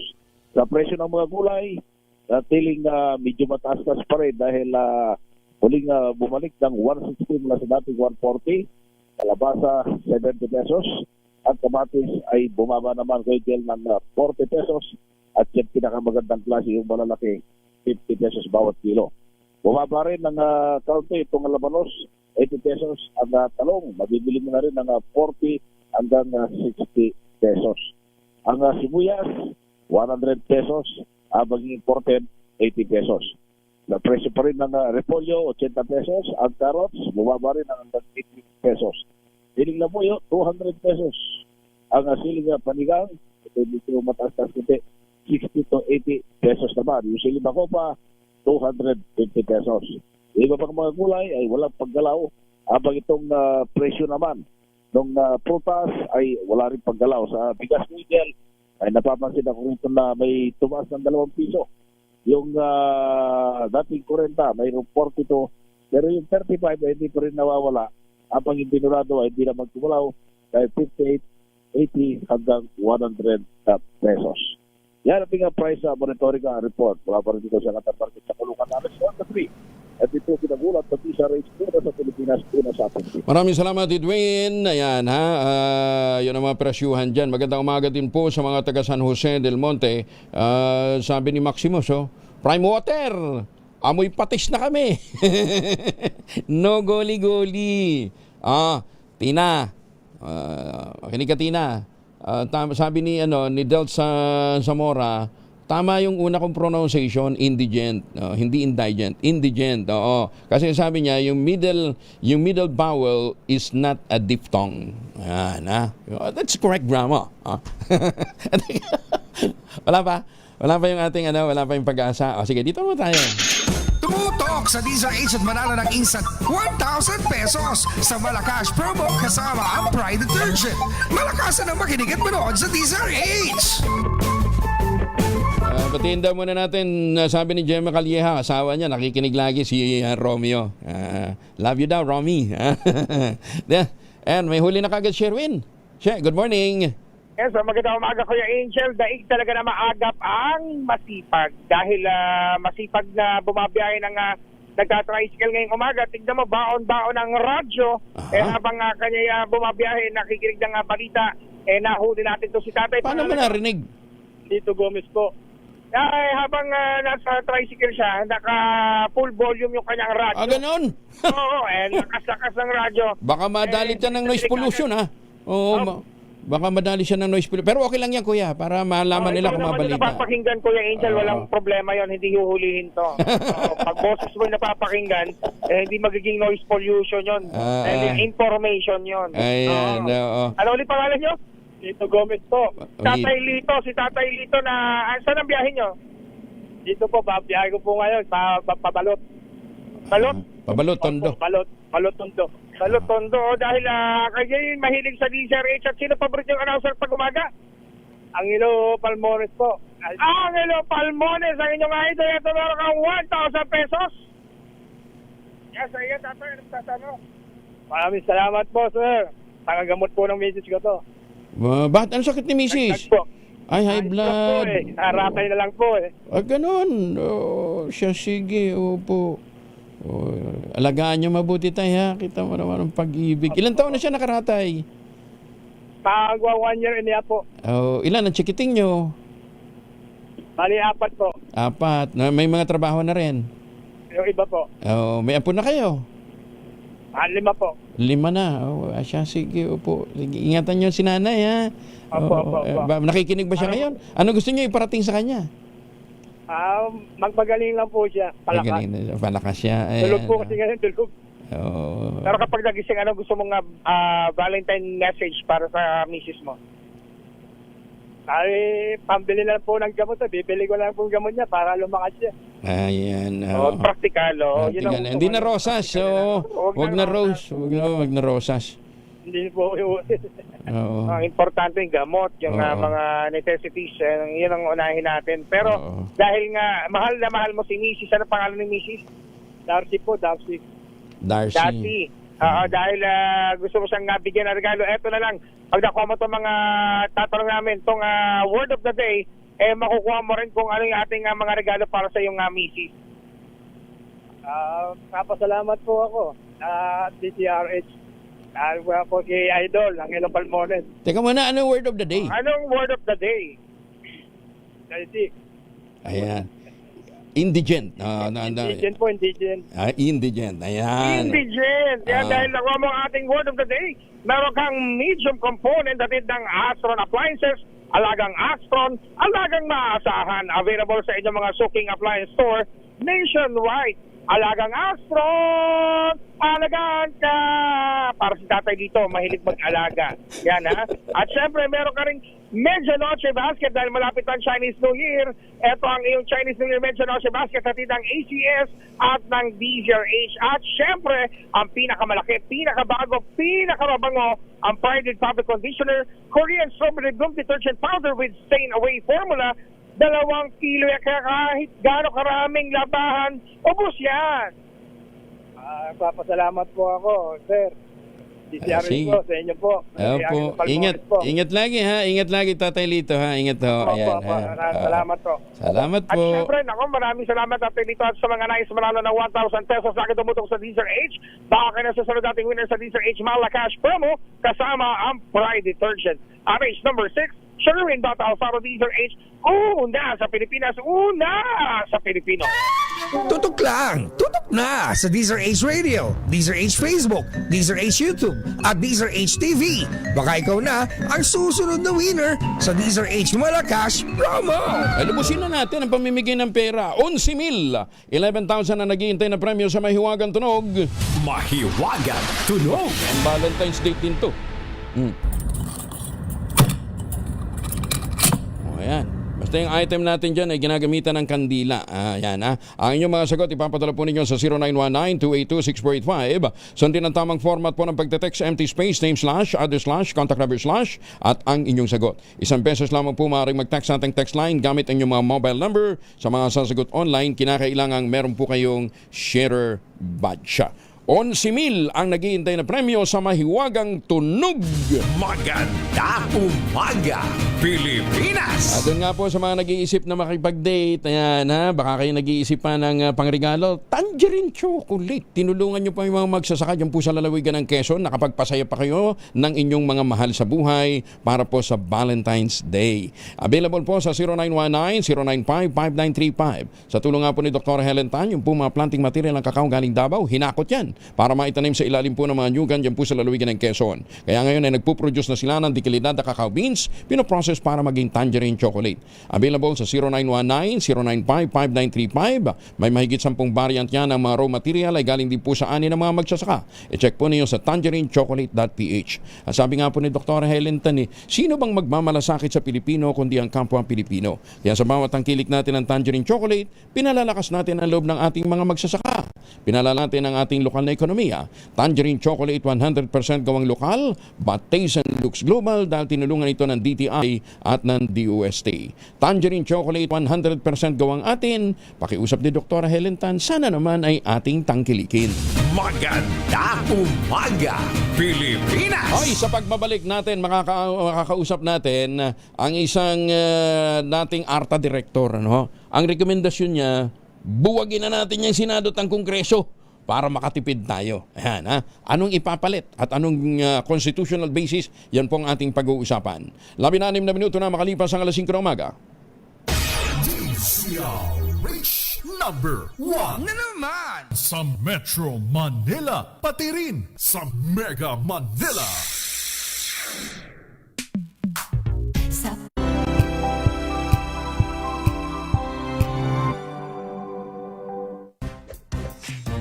Ang galing-galing mo, Smart dishwashing paste ko, pritong ulam na masebo, plato o kaldero, tanggaling for everyday. Ganyan, pag Smart ang dishwashing paste, may double tanggaling formula. Tanggal ang sebo, tanggal ang bakterya. Pahit para walang bahid, linis fantastic sa metal at plastic, number 1 ko to. Tanggaling-galing mo, Smart dishwashing paste. ACS. Sa lahat ng bagay, simula pa lang, siguraduhing max protection na. Kasi pag kulang ang proteksyon, baka madaling masira. Sa ngipin, dapat may max protection din. Max sa alaga ng Unique Toothpaste. With Max Protect Formula, help stop cavities before they start, while keeping breath fresh. Try Unique Maximum Fluoride Protection. Para max alaga, max protektado. ACS. Wow, ang saya. Isang barangay na labada, puro mancha pa. Goodbye, pahinga. Mommy, isang laba lang yan sa Pride Bar Blue. May powerful stain-away enzymes na malupit sa dumit mancha. At di masakit sa kamay. Isang laba lang yan. Hello, pahinga. Hello, Pride Bar Blue. ACS.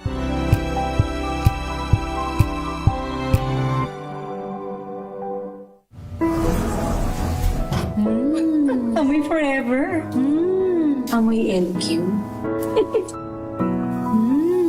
Amoy New Caleb Berry Blooms.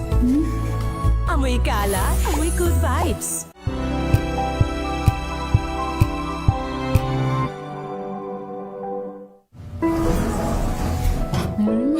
Amoy forever. Amoy NQ.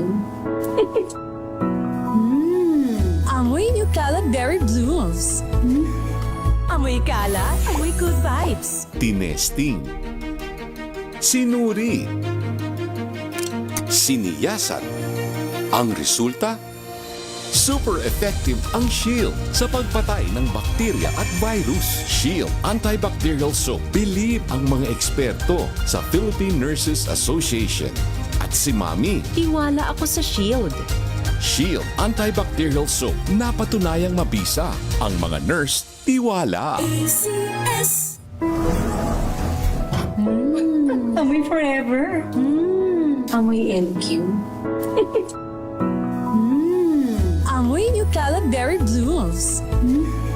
Amoy kala, amoy good vibes.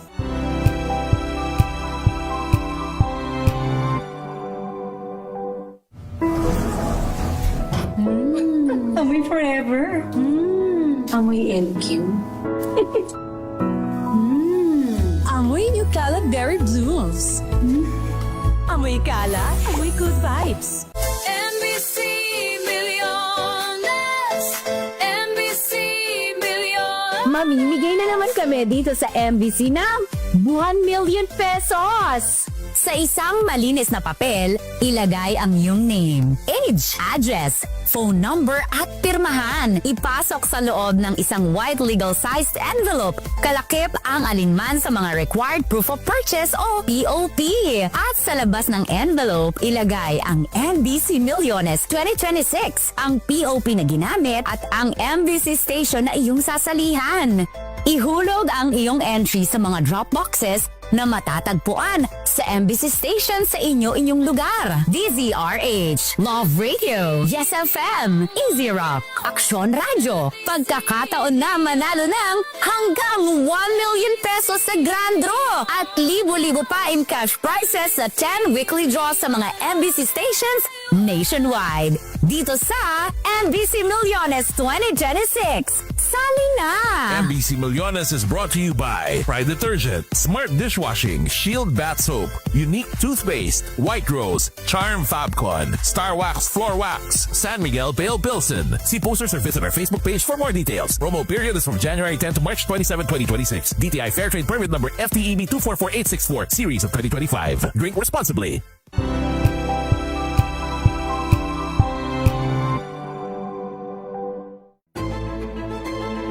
Pakikinggan ang bawat panig.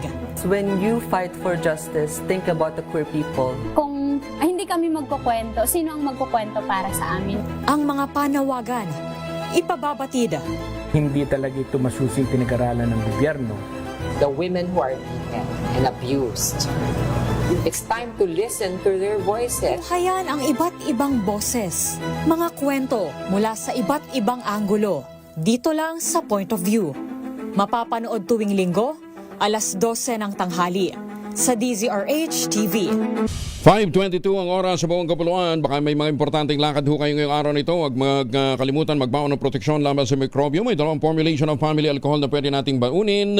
Yung family, 70% isopropyl alcohol, especially prepared for clinics, hospital, pharmacies, laboratories, pero okay na okay din po yan sa mga households. Very effective sa disinfection at sterilization. Ganyan na bagsik ng family, 70% isopropyl alcohol. Maghapon man natin gamitin, no problem. Hindi po manuno yung ating mga kamay dahil meron po itong moisturizer. Yun namang mabangong family rubbing compound improve cologne. Ayun po yung mabangong isopropyl alcohol na ginagamit po ng mga masahista, mga barbero, mga doktor, mga nurse, mga komadrona for sponge, bathing, and other cleansing purposes. Family rubbing alcohol parang DZRH book na sa mahabang panahon. Mabibili sa namang butik at convenience stores nationwide.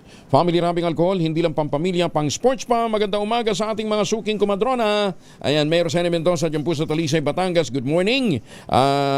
Ambassador Harry Amping, good morning po sa inyo. At magandang umaga din kay Justice Sinergito, kay Justice Max De Leon, mga suki natin yan, Justice Raul Villanueva, at sa kanya-kanyang Mama Sally, at sa lahat ng mga suki natin all over the world, good morning, magandang umaga din po kay Kaador Plato. Kasama na natin sa linya si dating ARTA Director Rabindranath Kilala, si Sir Abet. Sir Abet, good morning. Naimbag nga sa payo ako pong Angel. Magandang umaga po sa lahat ng mga tagapakinig ng DZRH. Ayan, naimbag na bigat din ho, Apo. Number one, itong isinusulong ninyo ay para sa constitutional amendment. Opo, pong Angel. Actually, matagal na po ito sa akin. Dahil nakumpisahan ko po ito noong 1998 pa lamang. Okay. Ngayon, it took us how many years bago po mabigyan ng pansin ito. Nagbigay po ako ng kopya nitong 9-page proposal natin sa mga kaibigan natin, senador, congressman, mga mayors, governors, mga barangay captains. At sa katotohanan, kung Angel, nagulat po ako dahil pinatulad po ito ng social media. Hindi ko alam po nalalabas ito at magiging kaaya-aya ito sa pagbabasa, no? At nakaalaman po ng publiko po dito sa ating bansa. Kaya ito po, sana mabigyan lang ng pagkakataon na magkaroon ng academic and political discussion on this para baka mabigyan ng puwang na maaaring ito ay maging isang Filipino style of government. Alam nyo, timing kasi, Sir Abet, abay mantakin mo. Malaking matitipid. Magkano matitipid? House and Senate combined appropriation annually 30 to 40 billion pesos Yung pa, sa House at saka Senate pa lang yun. Marami pang mga ahensya na may kinalaman sa eleksyon, ano ha? Magkano ang kabuang matitipid natin kung sakasakali? Actually po, hinati po natin to sa indirect tsaka sa direct, no? Kasi indirect, andito yung mga sweldo, MOE, yung election expense, at saka mga incidental po tinunong gastusin, naabot po ito ng mga kalahating bilyon. Wow. Yung naman pong indirect na, ito na yung mga papasok po yung congressional insertion, italaga na lang po natin na 1 billion sa ilang congressman. Aabot po talaga ito ng another 300 billion and plus po ang mga tinatawag na incidental inflation, yung mga kadagdagan pa po natin ng mga inflated po natin ng mga COS, yung mga consultants po natin, more or less baka umabot po ito ng 1 trillion. 1 trillion. Kada taon po, Apong Angel. Maganda naman to. Ang sabi nga nila, lamang ito, mental calisthenics. Kasi alam naman natin, suntok sa bulan. Suntok sa buwan to. Marami po nagsasabi, suntok sa buwan ito. Pero sabi nga nila, Kong Angel, this is the right time for the Filipinos to learn, no, how to choose the best leader in the respective local government. Kasi dito po sa proposal natin, yung national legislature po natin, pamumunuan na po ito ng ating mga elected governors saka mga elected highly urbanized city mayors. So sila po magiging miyembro ng national legislature. Yung naman pong provincial legislature na binubuo ng mga bukal, yung mga elected mayors na po ang uupo dito bilang mga municipal or city legislative council or legislature. No? And then ganoon din po sa baba naman po sa mga munisipyo, sa mga sa city, yun naman po mga elected barangay captains or punong barangays ang maaari ng umupo bilang mga municipal and city legislature.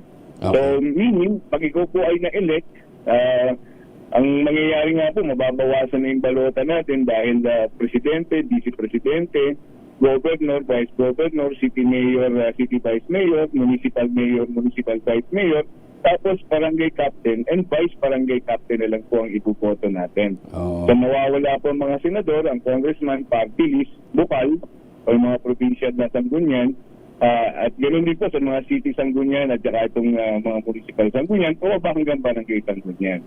Kaya lang, ang mangyayari nito, dalawa na lang ang magiging branch ng government. Executive at saka ang judiciary. Mawawala na yung legislatura. Actually, Kong Angel, if I would want to qualify this, meron pa rin pong legislative function. Kasi alam naman natin, Kong Angel, kayo po ay naging deputado din, na most of the priority bills being proposed by the administration really emanates from the executive department. Kaya meron siyang LEDAC, inihahain po yung kagustuhan ng Pangulo ng mga priority legislative measures niya. At yung pong batas na to, binalangkas na ng mga departamento. So ibinababa na lang po ito sa mga respective committees.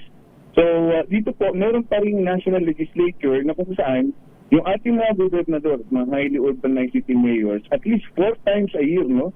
We have 4 quarters every year. May schedule po sila, aakyat sila sa national legislature para i-represent yung kanilang mga nasasakupan.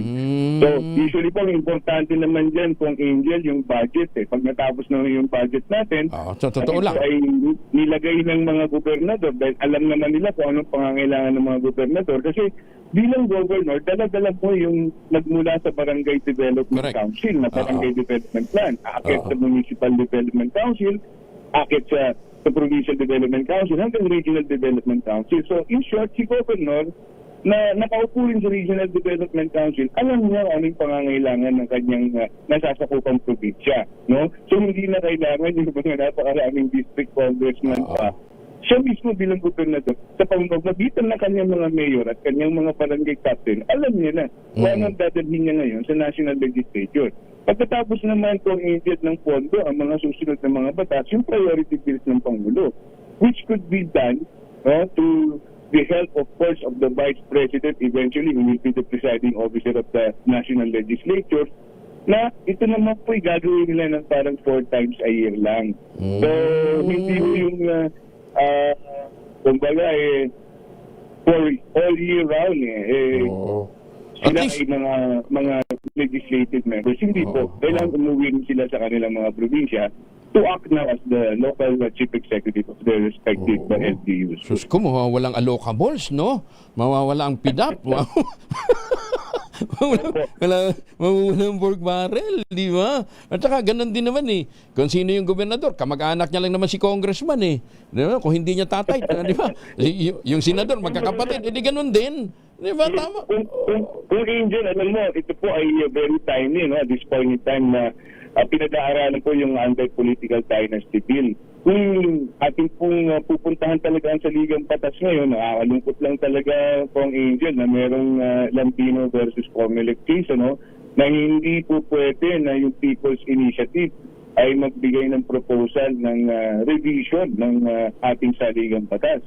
Ang sabi po doon sa jurisprudence, mga amendments lang ng mga constitutional provisions ang po pwede. Pero if you are to change the form of government, then you have to go to Constituent Assembly and constitutional convention, which to the mind of the Filipino people may hirapan dahil baka naman hindi payagan to ng mga congressman. Siyempre, dahil nga magbubuwag na yung kanilang representation. Actually, the function is still be there. So instead of you running for congressman, you have to run for governor now if you really would want to represent the needs of your respective province po. Yeah. Alam nyo, napakaganda, very sound, very timely itong pinapanukala nyo, Sir Abet, sa harap ng mga problemang sinusuong natin. Sa dami ng batas natin, kawawa nga yung mga abogado Sa dami ng batas natin, karamihan naman dyan, suggestion lang Hindi nga napatutupad. Una, walang pondo. Pangalawa, kung ma-implementa man, wala pang 10 taon. Gusto na, revisit na kaagad dahil hindi na implementa ng mabuti. Yun nga lang, sabi nga natin, let's admit it, sa ngayon, ito ay mukhang impossible dream. Pero congratulations for coming forward, Sir Abet. Huwag kayong susuko at malay natin, bukas makalawa, biglang matauhan, tamaan ng kidlat lahat ng mga kawatan. Di ba? Biglang... Angel, maidagdag ko lang, mula nung ito yung pinatulan ng social media, ang dami hong mga pages, ang dami mga nag-Facebook, nag-Instagram, pinupost po nila ito. Pagkatapos, kung babasahin niyo pa mga comment ng ating mga kababayan, puro positibo po. Talaga hanap po ako ng negatibong statement. Talagang positibo. Lahat sila pabor na magkaroon ng ganitong pagbabago sa ating saligang batas. So, nawa po, unti-unti. Sabi ko nga, ang kailangan naman dito, bigyan pansin to ng education sector at tulong po din ng media, tri-media man yan, mainstream media o social media, para mapalaganap po ang kaalaman patungkol dito sa isinusulong natin na magbabago. Sir Robert, thank you again and paninindigan ho natin itong kampanyang ito. Ito ho ang talagang reforma para sa bayan. Okay. Hindi ito simpleng constitutional change. It's a complete overhaul of a rotten system. Sir Robert, maraming salamat for joining us this morning. Magandang umaga po. Salamat. Ingat po kayo.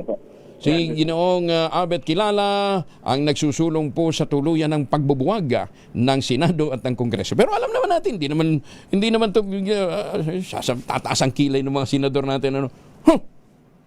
Paano yung mga bimpo? Paano yung anak ko na gusto ring maging senador? Paano yung anak ko na gusto ring maging kongres? Parang pinapamana ba? Maganda umaga, Pilipinas! International patay. Yung suspect arestado na ng PNP sa Candelaria, Zambales. Detalye na balita mula kay Danny Kumilang, Aris 37. Danny, good morning. Nasa kote ng Candelaria Municipal Police Station ang pangunahing suspect sa pagpatay sa isang Indian national alas 10:15 ng umaga nitong Pebrero 10, 2026 sa Barangay Palanginan, Iba, Zambales. Isinagawa ang hot pursuit operation sa pamumuno ni Colonel Benjamin Ariola, Provincial Director, kasunod ng pamamaril na naganap noong Pebrero 8, 2025 sa Barangay Dampay, Candelaria, Zambales sa tulong ng Provincial Intelligence Unit at sa pamumuno Police Captain Ronald Carpio na tuntun at naaresto ang suspect na kapwa Indian National. Nasa kustodiya na ng Candelaria Municipal Police Station ang suspect at tinihanda na ang kasong murder laban sa kanya. Patuloy pa ang operasyon para sa pag-aresto sa dalawang kasama nito. Nagpabot naman ng pakikiramay ang Zambales PNP sa pamilya ng biktima at tiniyak na patuloy ang kanilang pagsisikap upang mahuli ang lahat ng sangkot sa krimen. Dani Kumilang, RH37, DCRH, una sa Pilipinas, una sa Pilipino. Flash Report. Flash Report! Maraming salamat, Danny. May paabak kayungan sa ating mga kababayan dyan po naman sa Pampanga. Meron pong AUB na bumangga dito sa may concrete barrier sa northbound ng EDSA. Alamin natin ang report mula kay Bal Gonzales. RH may Bal. Kuya Angel, nakapalagpag pa at hindi pa natatanggal itong isang sasakyan na ito. Isang AUB na bumangga dito sa hilera ng mga concrete barrier dito sa northbound ng EDSA, dito sa may GMA Kamuning MRT station mismo. Dito mismo sa may pinakailalim nitong Kamuning station ng MRT. Yung driver nito ay katatanggal lamang mula rito sa loob mismo ng kanyang sasakyan. Kung makikita, Kuya Angel, wasak na wasak itong nakaharapan mismo nitong kanyang sasakyan na ayon doon sa initial na impormasyon ng mga tauhan ng MMDA na nag-iimbestiga dito sa lugar ay hindi daw niya, bigla daw siyang napapikit at bumangga dito sa hilera. Ayun. Nakatulog. Walang binabanggit na ganun. Pero kung titingnan ko, Angel, ganun na nga yung nangyari. Isa, dalawa, tatlong mga concrete barrier at naiduldulpat, nagka-ipit-ipit na yung iba pang mga concrete barrier dito sa lugar na ito. At sugatan yung driver. Medyo malaking mama yung nagmamaneho rito sa isang sasakyan na ito na dinala na ng mga tauhan ng Metropolitan Manila Development Authority ambulance at ng Quezon City Disaster Risk Reduction Management Office sa pinakamalapit na pagamutan yung biktima. Sir, initially paano nangyari daw, sir, base doon sa investigasyon ninyo? Bali, po sir, nakarating ko lang din po kasi dito. Bali, wala pa pong address yung talaga yung exact na nangyari. Yung exact na nangyari po? Wasak na wasak. Mga tawa ng MMDA yan, Kuya Angel. At hindi ko alam kung itong mga nandito ay kasama niya o tinawagan na lang dahil may dumating na isa pang sasakyan dito. Siguro, na-contact na lang din siguro, Kuya Angel, yung kanyang mga kasamaan dahil may dumating ng saklolo mula doon sa kanyang kamag-anak na siyang kasama ngayon. Itong biktima patungo doon sa East Avenue Medical Center, ang hospital na pinakamalapit dito sa pinangyarihan ng insidente. Sa ngayon ay malaking epekto itong insidente doon sa daloy ng mga sasakyan dito sa EDSA bus carousel. Yung mga manggagaling ng Makati, Cubao area patungo ng monumento ay tigil muna at pinalalabas itong mga bus dito sa daanan ng iba pang mga sasakyan para nang sa ganun ay hindi masyadong mapalam yung biyahe ng ating mga kababayan na maaga pa lamang ay papasok na sa kanilang mga trabaho. Mula rito sa northbound ng EDSA dito sa GMA Kamuning MRT Station. Ako si Bal Gonzales, DCRH sa Pilipinas. Thank you, Bal. Maganda umaga, Pilipinas! 49, makalipas ang alas 5.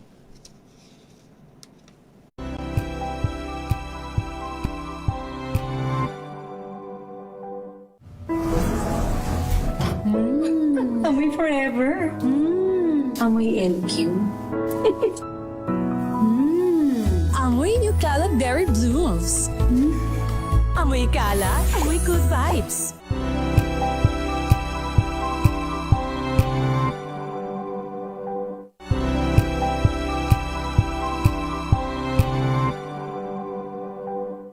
Maulan man, no worries na amoy kulong ang damit. Charm Fabcon, bangong kumakabloom. Tanggal amoy kulong sa bango ng charm. Kaya gamit ko, Charm Fabcon with Bloom Fresh Technology. Kills 99.9% of kulob-causing bacteria. may aroma burst pa of thousands of flowers and berries. Ang sampay sa loob, no amoy kulob. Banggong kumakabloom sa Charm! Charm Fabcon. ACS!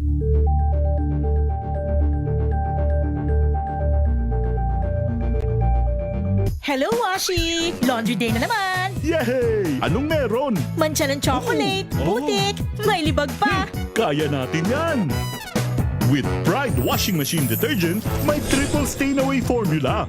Tanggal ang makapit, madikit, at malupit na dumit mancha. Kaya easy-easy ang labada. Mula noon hanggang ngayon! All you need is pride! All you need is pride! ACS!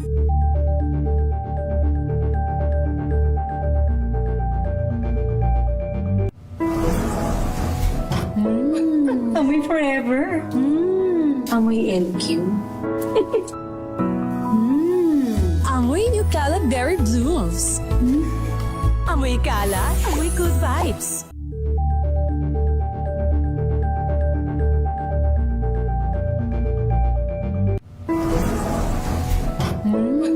Amoy forever. Amoy LQ. Amoy New Cala Berry Blooms. Amoy kala, amoy good vibes.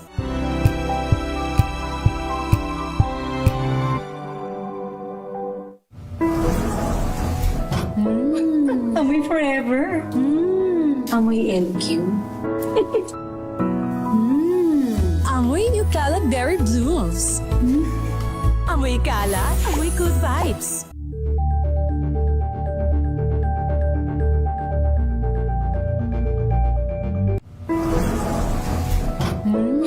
Amoy forever. Amoy LQ. Amoy New Cala Berry Blooms. Amoy kala, amoy good vibes.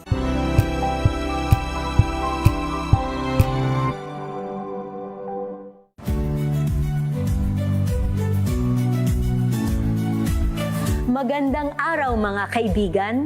Ito po ang inyong balerina ng bayan, si Lisa Makuha Elizalde, na nag-aanyaya sa inyong samahan kami at ang aming mga espesyal na panauhin para sa kalahating oras ng masayang kwentuhan sa aming programang Art to Art, kung saan ang usapang sining at kultura ay para sa lahat.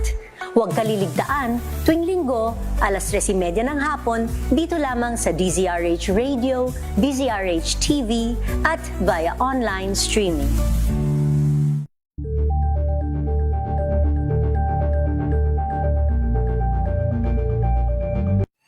Mga balitang gigising sa inyong umaga. Mga balitang kailangan mong malaman. Mapapakinggan sa ACS Balita sa 2x2. Kasama sina Anthony Taberna at Jerry Baha. Lunes hanggang Biyernes.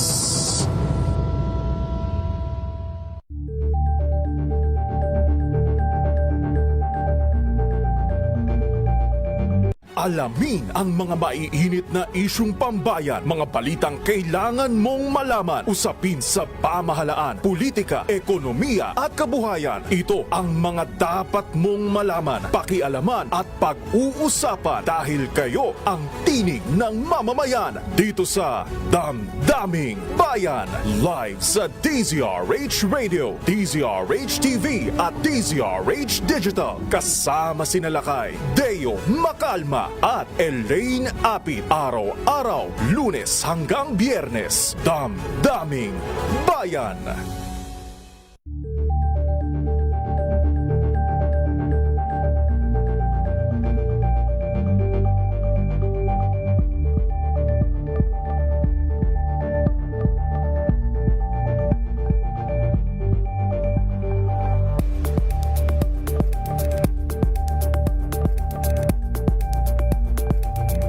Tambalang Anthony Taberna at Jerry Baha ang gigising sa inyong umaga dahil lalatay ang humahagupit na diskusyon at komentaryo. Lunes hanggang Biyernes sa 2x2.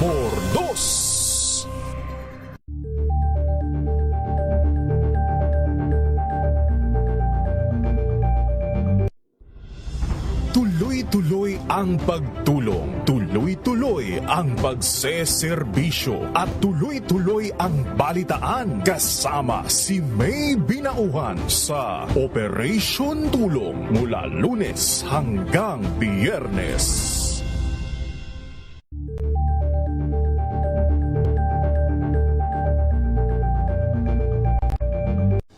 Ng naitalang 17 individual na ang kanilang naaresto. Metro Manila Development Authority o MMDA ang No Contact Apprehension Policy o NCAP sa Metro Manila. Sa ang ilang mga dokumento ay peke. Hindi rin legal ang employment na ipinangako sa kanila. Sa mata ng batas, mananagot ang sangkot at may sala. Dahil sa bawat paglabag, may karampatang parusa. Alamin ang mga pananagutan sa likod ng mga bawal. Dito sa Hoy! Bawal Yan, tuwing Sabado, alas 11:30 ng umaga. Dito lang sa DZRH TV.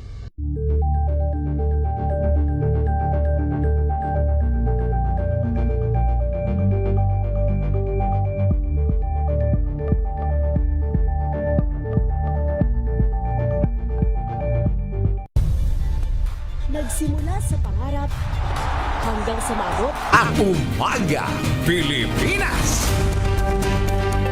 46 makalipas ang alas 5, update muna tayo sa sunog sa may Barangay Addition Hill sa Mandaluyong, Edgel. Kuya Angel, nasa ikalawang alarma itong apoy. Tumutukok ngayon sa Block 34 nitong Barangay Addition Hill sa lungsod ng Mandaluyong. Makikita sa bird's eye view ng DZRH News ang pilit pa rin pagpapula ng mga pumatay sunog at volunteers dito sa apoy na tumutukok sa residential area na pinangangambahang dumali rin doon sa mga maliliit na kabahayan dito sa nabanggit na barangay. Kasama ko si Barangay Chairman, Punong Barangay Carlito Sernal ng Addition Hills. Kap, kumusta so far ito nakikita mo? So far, inapula namin yung apoy. May mga ilang bahay pa na nasusunog. So, sana hindi na lumaki at marami namang bumbero nagsasama-sama para mapula agad yung apoy. Medyo maaga itong sunog, wala pang araw. Na-count naman natin sir lahat nating mga kababayan. Sa ngayon, hindi pa ho namin alam. Pero more or less, mga 30 to 40 houses yan. Kasi maliliit yung mga bahay po dyan.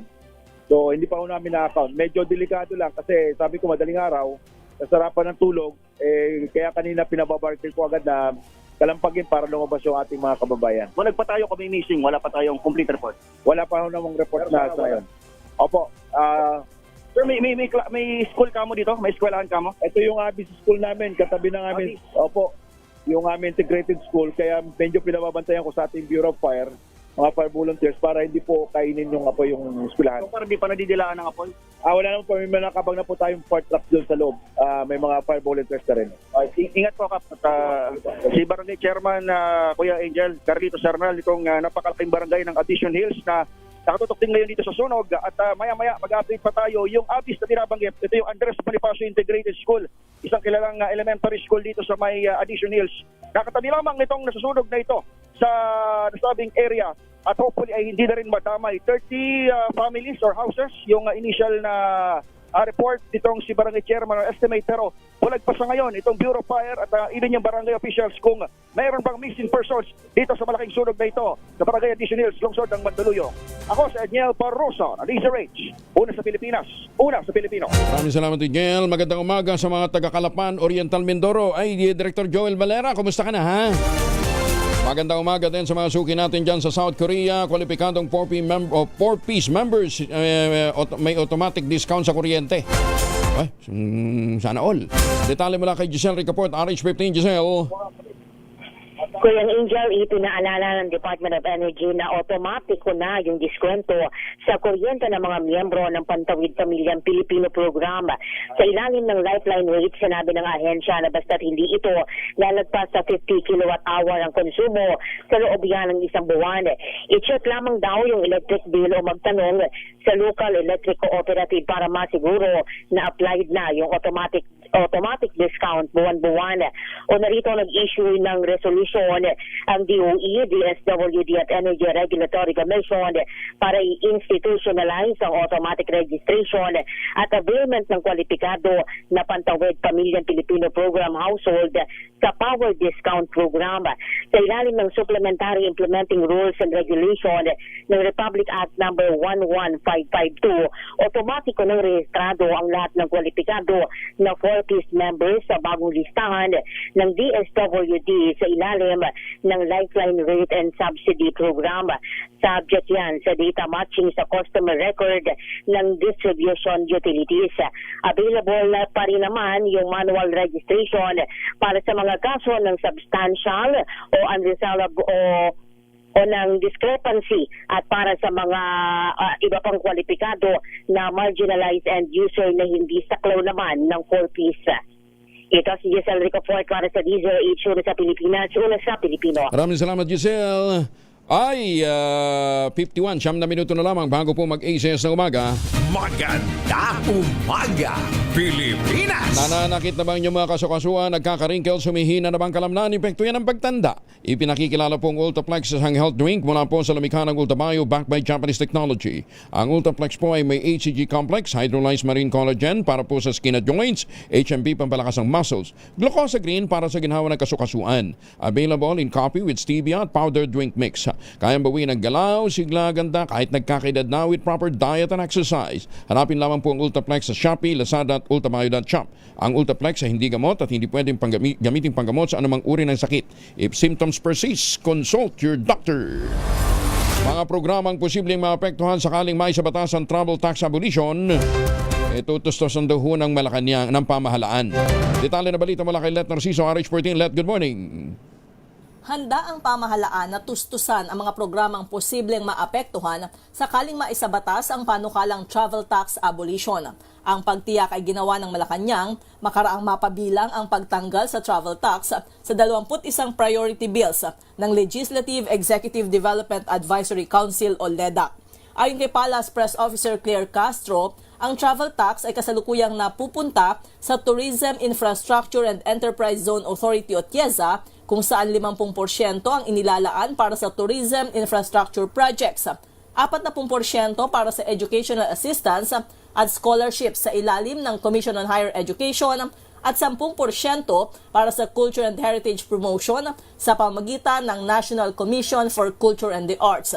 Sabi ng palasyo, sakaling tuluyang ma-abolish ang travel tax, ang pondong mawawala ay isasama na lamang sa General Appropriations Act. Binigyang diin ni Castro na nais ni Pangulong Ferdinand Marcos Jr. na mapagaan ang gastusin ng mga turista at mga biyahero at maiangat ang turismo ng bansa. Ito si Let Narciso para sa DZRH. Una sa Pilipinas, una sa Pilipinas. Maraming salamat, Let. May ngagan sa mga katuran tada sa Bayawan City, Negros Oriental. Itong minuto na lamang, ACS na umaga.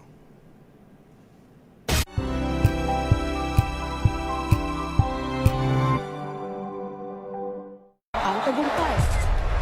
Iba't ibang kwento, iba't ibang mukha ng atletang Pilipino. Mas pinatindi, mas pinalakas, at mas pinaaksyon sa Match Point tuwing Sabado, 12:30 ng tanghali sa DZRH TV.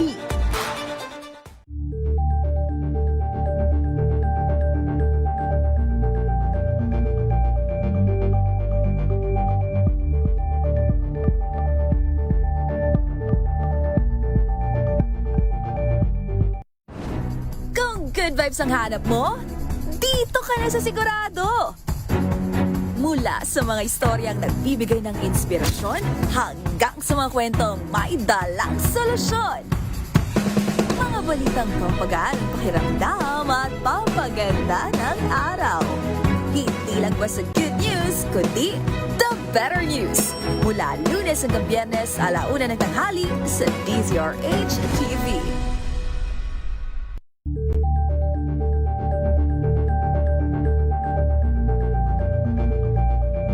We've got you covered. From the hottest hits, exclusive interviews,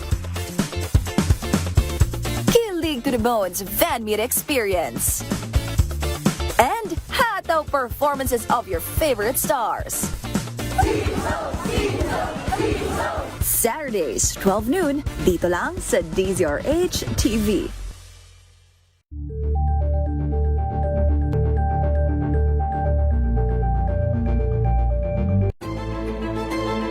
Pakikinggan ang bawat panig. When you fight for justice, think about the queer people. Kung hindi kami magkukwento, sino ang magkukwento para sa amin? Ang mga panawagan, ipababatid. Hindi talaga ito masusing pinag-aralan ng gobyerno. The women who are beaten and abused. It's time to listen to their voices. Hayan ang iba't ibang boses, mga kwento mula sa iba't ibang anggulo. Dito lang sa Point of View. Mapapanood tuwing linggo, alas 12 ng tanghali sa DZRH TV.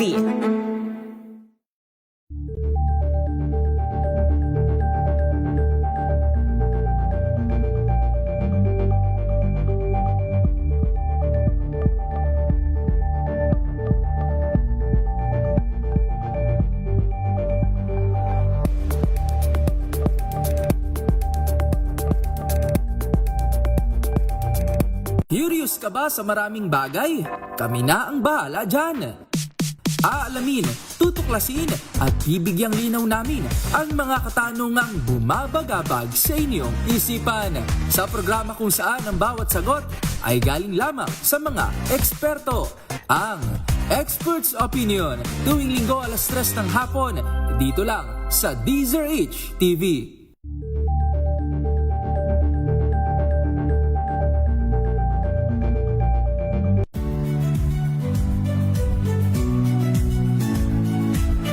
Magandang araw mga kaibigan. Ito po ang inyong balerina ng bayan, si Lisa Macuhay Elizalde, na nag-aanyaya sa inyong samahan kami at ang aming mga espesyal na panauhin para sa kalahating oras ng masayang kwentuhan sa aming programang Art to Art, kung saan ang usapang sining at kultura ay para sa lahat.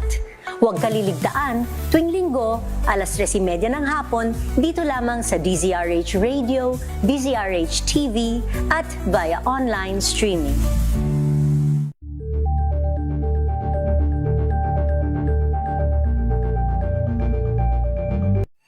Mga balitang gigising sa... Suki natin ha. 3 days to go bago mag-Valentine's Day. Meron akong kaibigan, sabi niya, bakit yung partner ko nagalit sa akin, pinadalhan ko lang siya ng bulaklak para sa Valentine's Day. Hindi natuwa. Ano ba yung pinadala mong bulaklak? Ito. RHTV, pakita nyo nga. Masyadong choosy nga naman. Pinadala na nga ng bulaklak, nagalit pa. Asa na? Teka. Yan. Sabi niya nga, aminado pa nga siya, patay na patay ako sa'yo. Nagalit. Senator Ping Lacson tiwalang makakakuha ng sapat na nagda ang Senate Blue Ribbon Committee report tungkol daw sa flood control projects. Detalye na balita mula kay Raymond Paz, RH28. Raymond. Tiwala si Senador Panfilo Ping Lacson na makakukuha ng sapat na lagdang committee report ng Senate Blue Ribbon Committee kaugnay sa iniimbestigang anomalya sa flood control projects.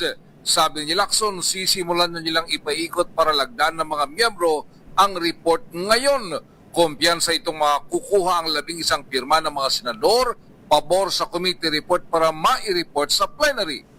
Paliwanag ni Lacson, walang nabago sa nilalaman ng report maliban sa ilang terminology. Aminado itong may mga kasamaan silang hindi tanggap ang salitang charge kaugnay ng flood control anomaly. Kaya't pinalitan ito ng recommended for investigation para tanggapin ng kanilang mga kasamahan. Ang malinaw ay kung ano ang kanilang naging rekomendasyon na nasa leaked partial committee report ay ito rin ang laman ng final report. May mga inirekomendang kasuhan na mga dati at kasalukuyang senador, congressman at opisyal ng DPWH. Kasama dito ang kasong plunder, direct bribery, malversation of public funds, paglabag sa anti-graft law at ethical standards for government officials. Sabi ni Lacson, tatanggap siya ng mga amendment mula sa mga kasamang senador kapag naipresenta na ang report sa plenary. Narito si Senador Ping Lacson. I hope and I'm confident na makagather siya ng at least 11 signatures. Doon sa draft na initially routed, merong word doon na charged, no? Recommended to be charged. Sa layman, pag sinabing charged, para nasa korte na.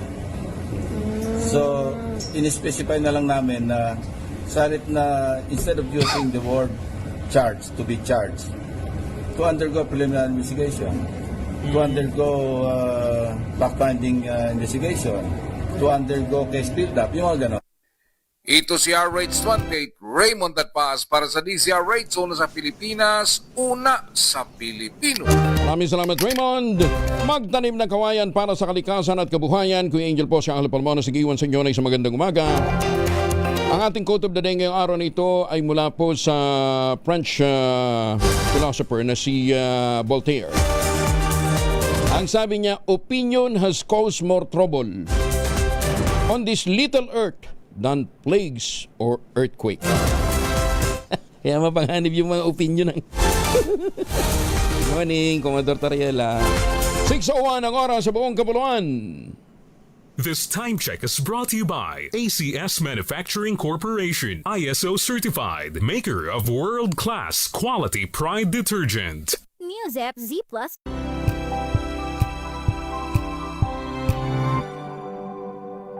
Tinesting, sinuri, siniyasan. Ang resulta?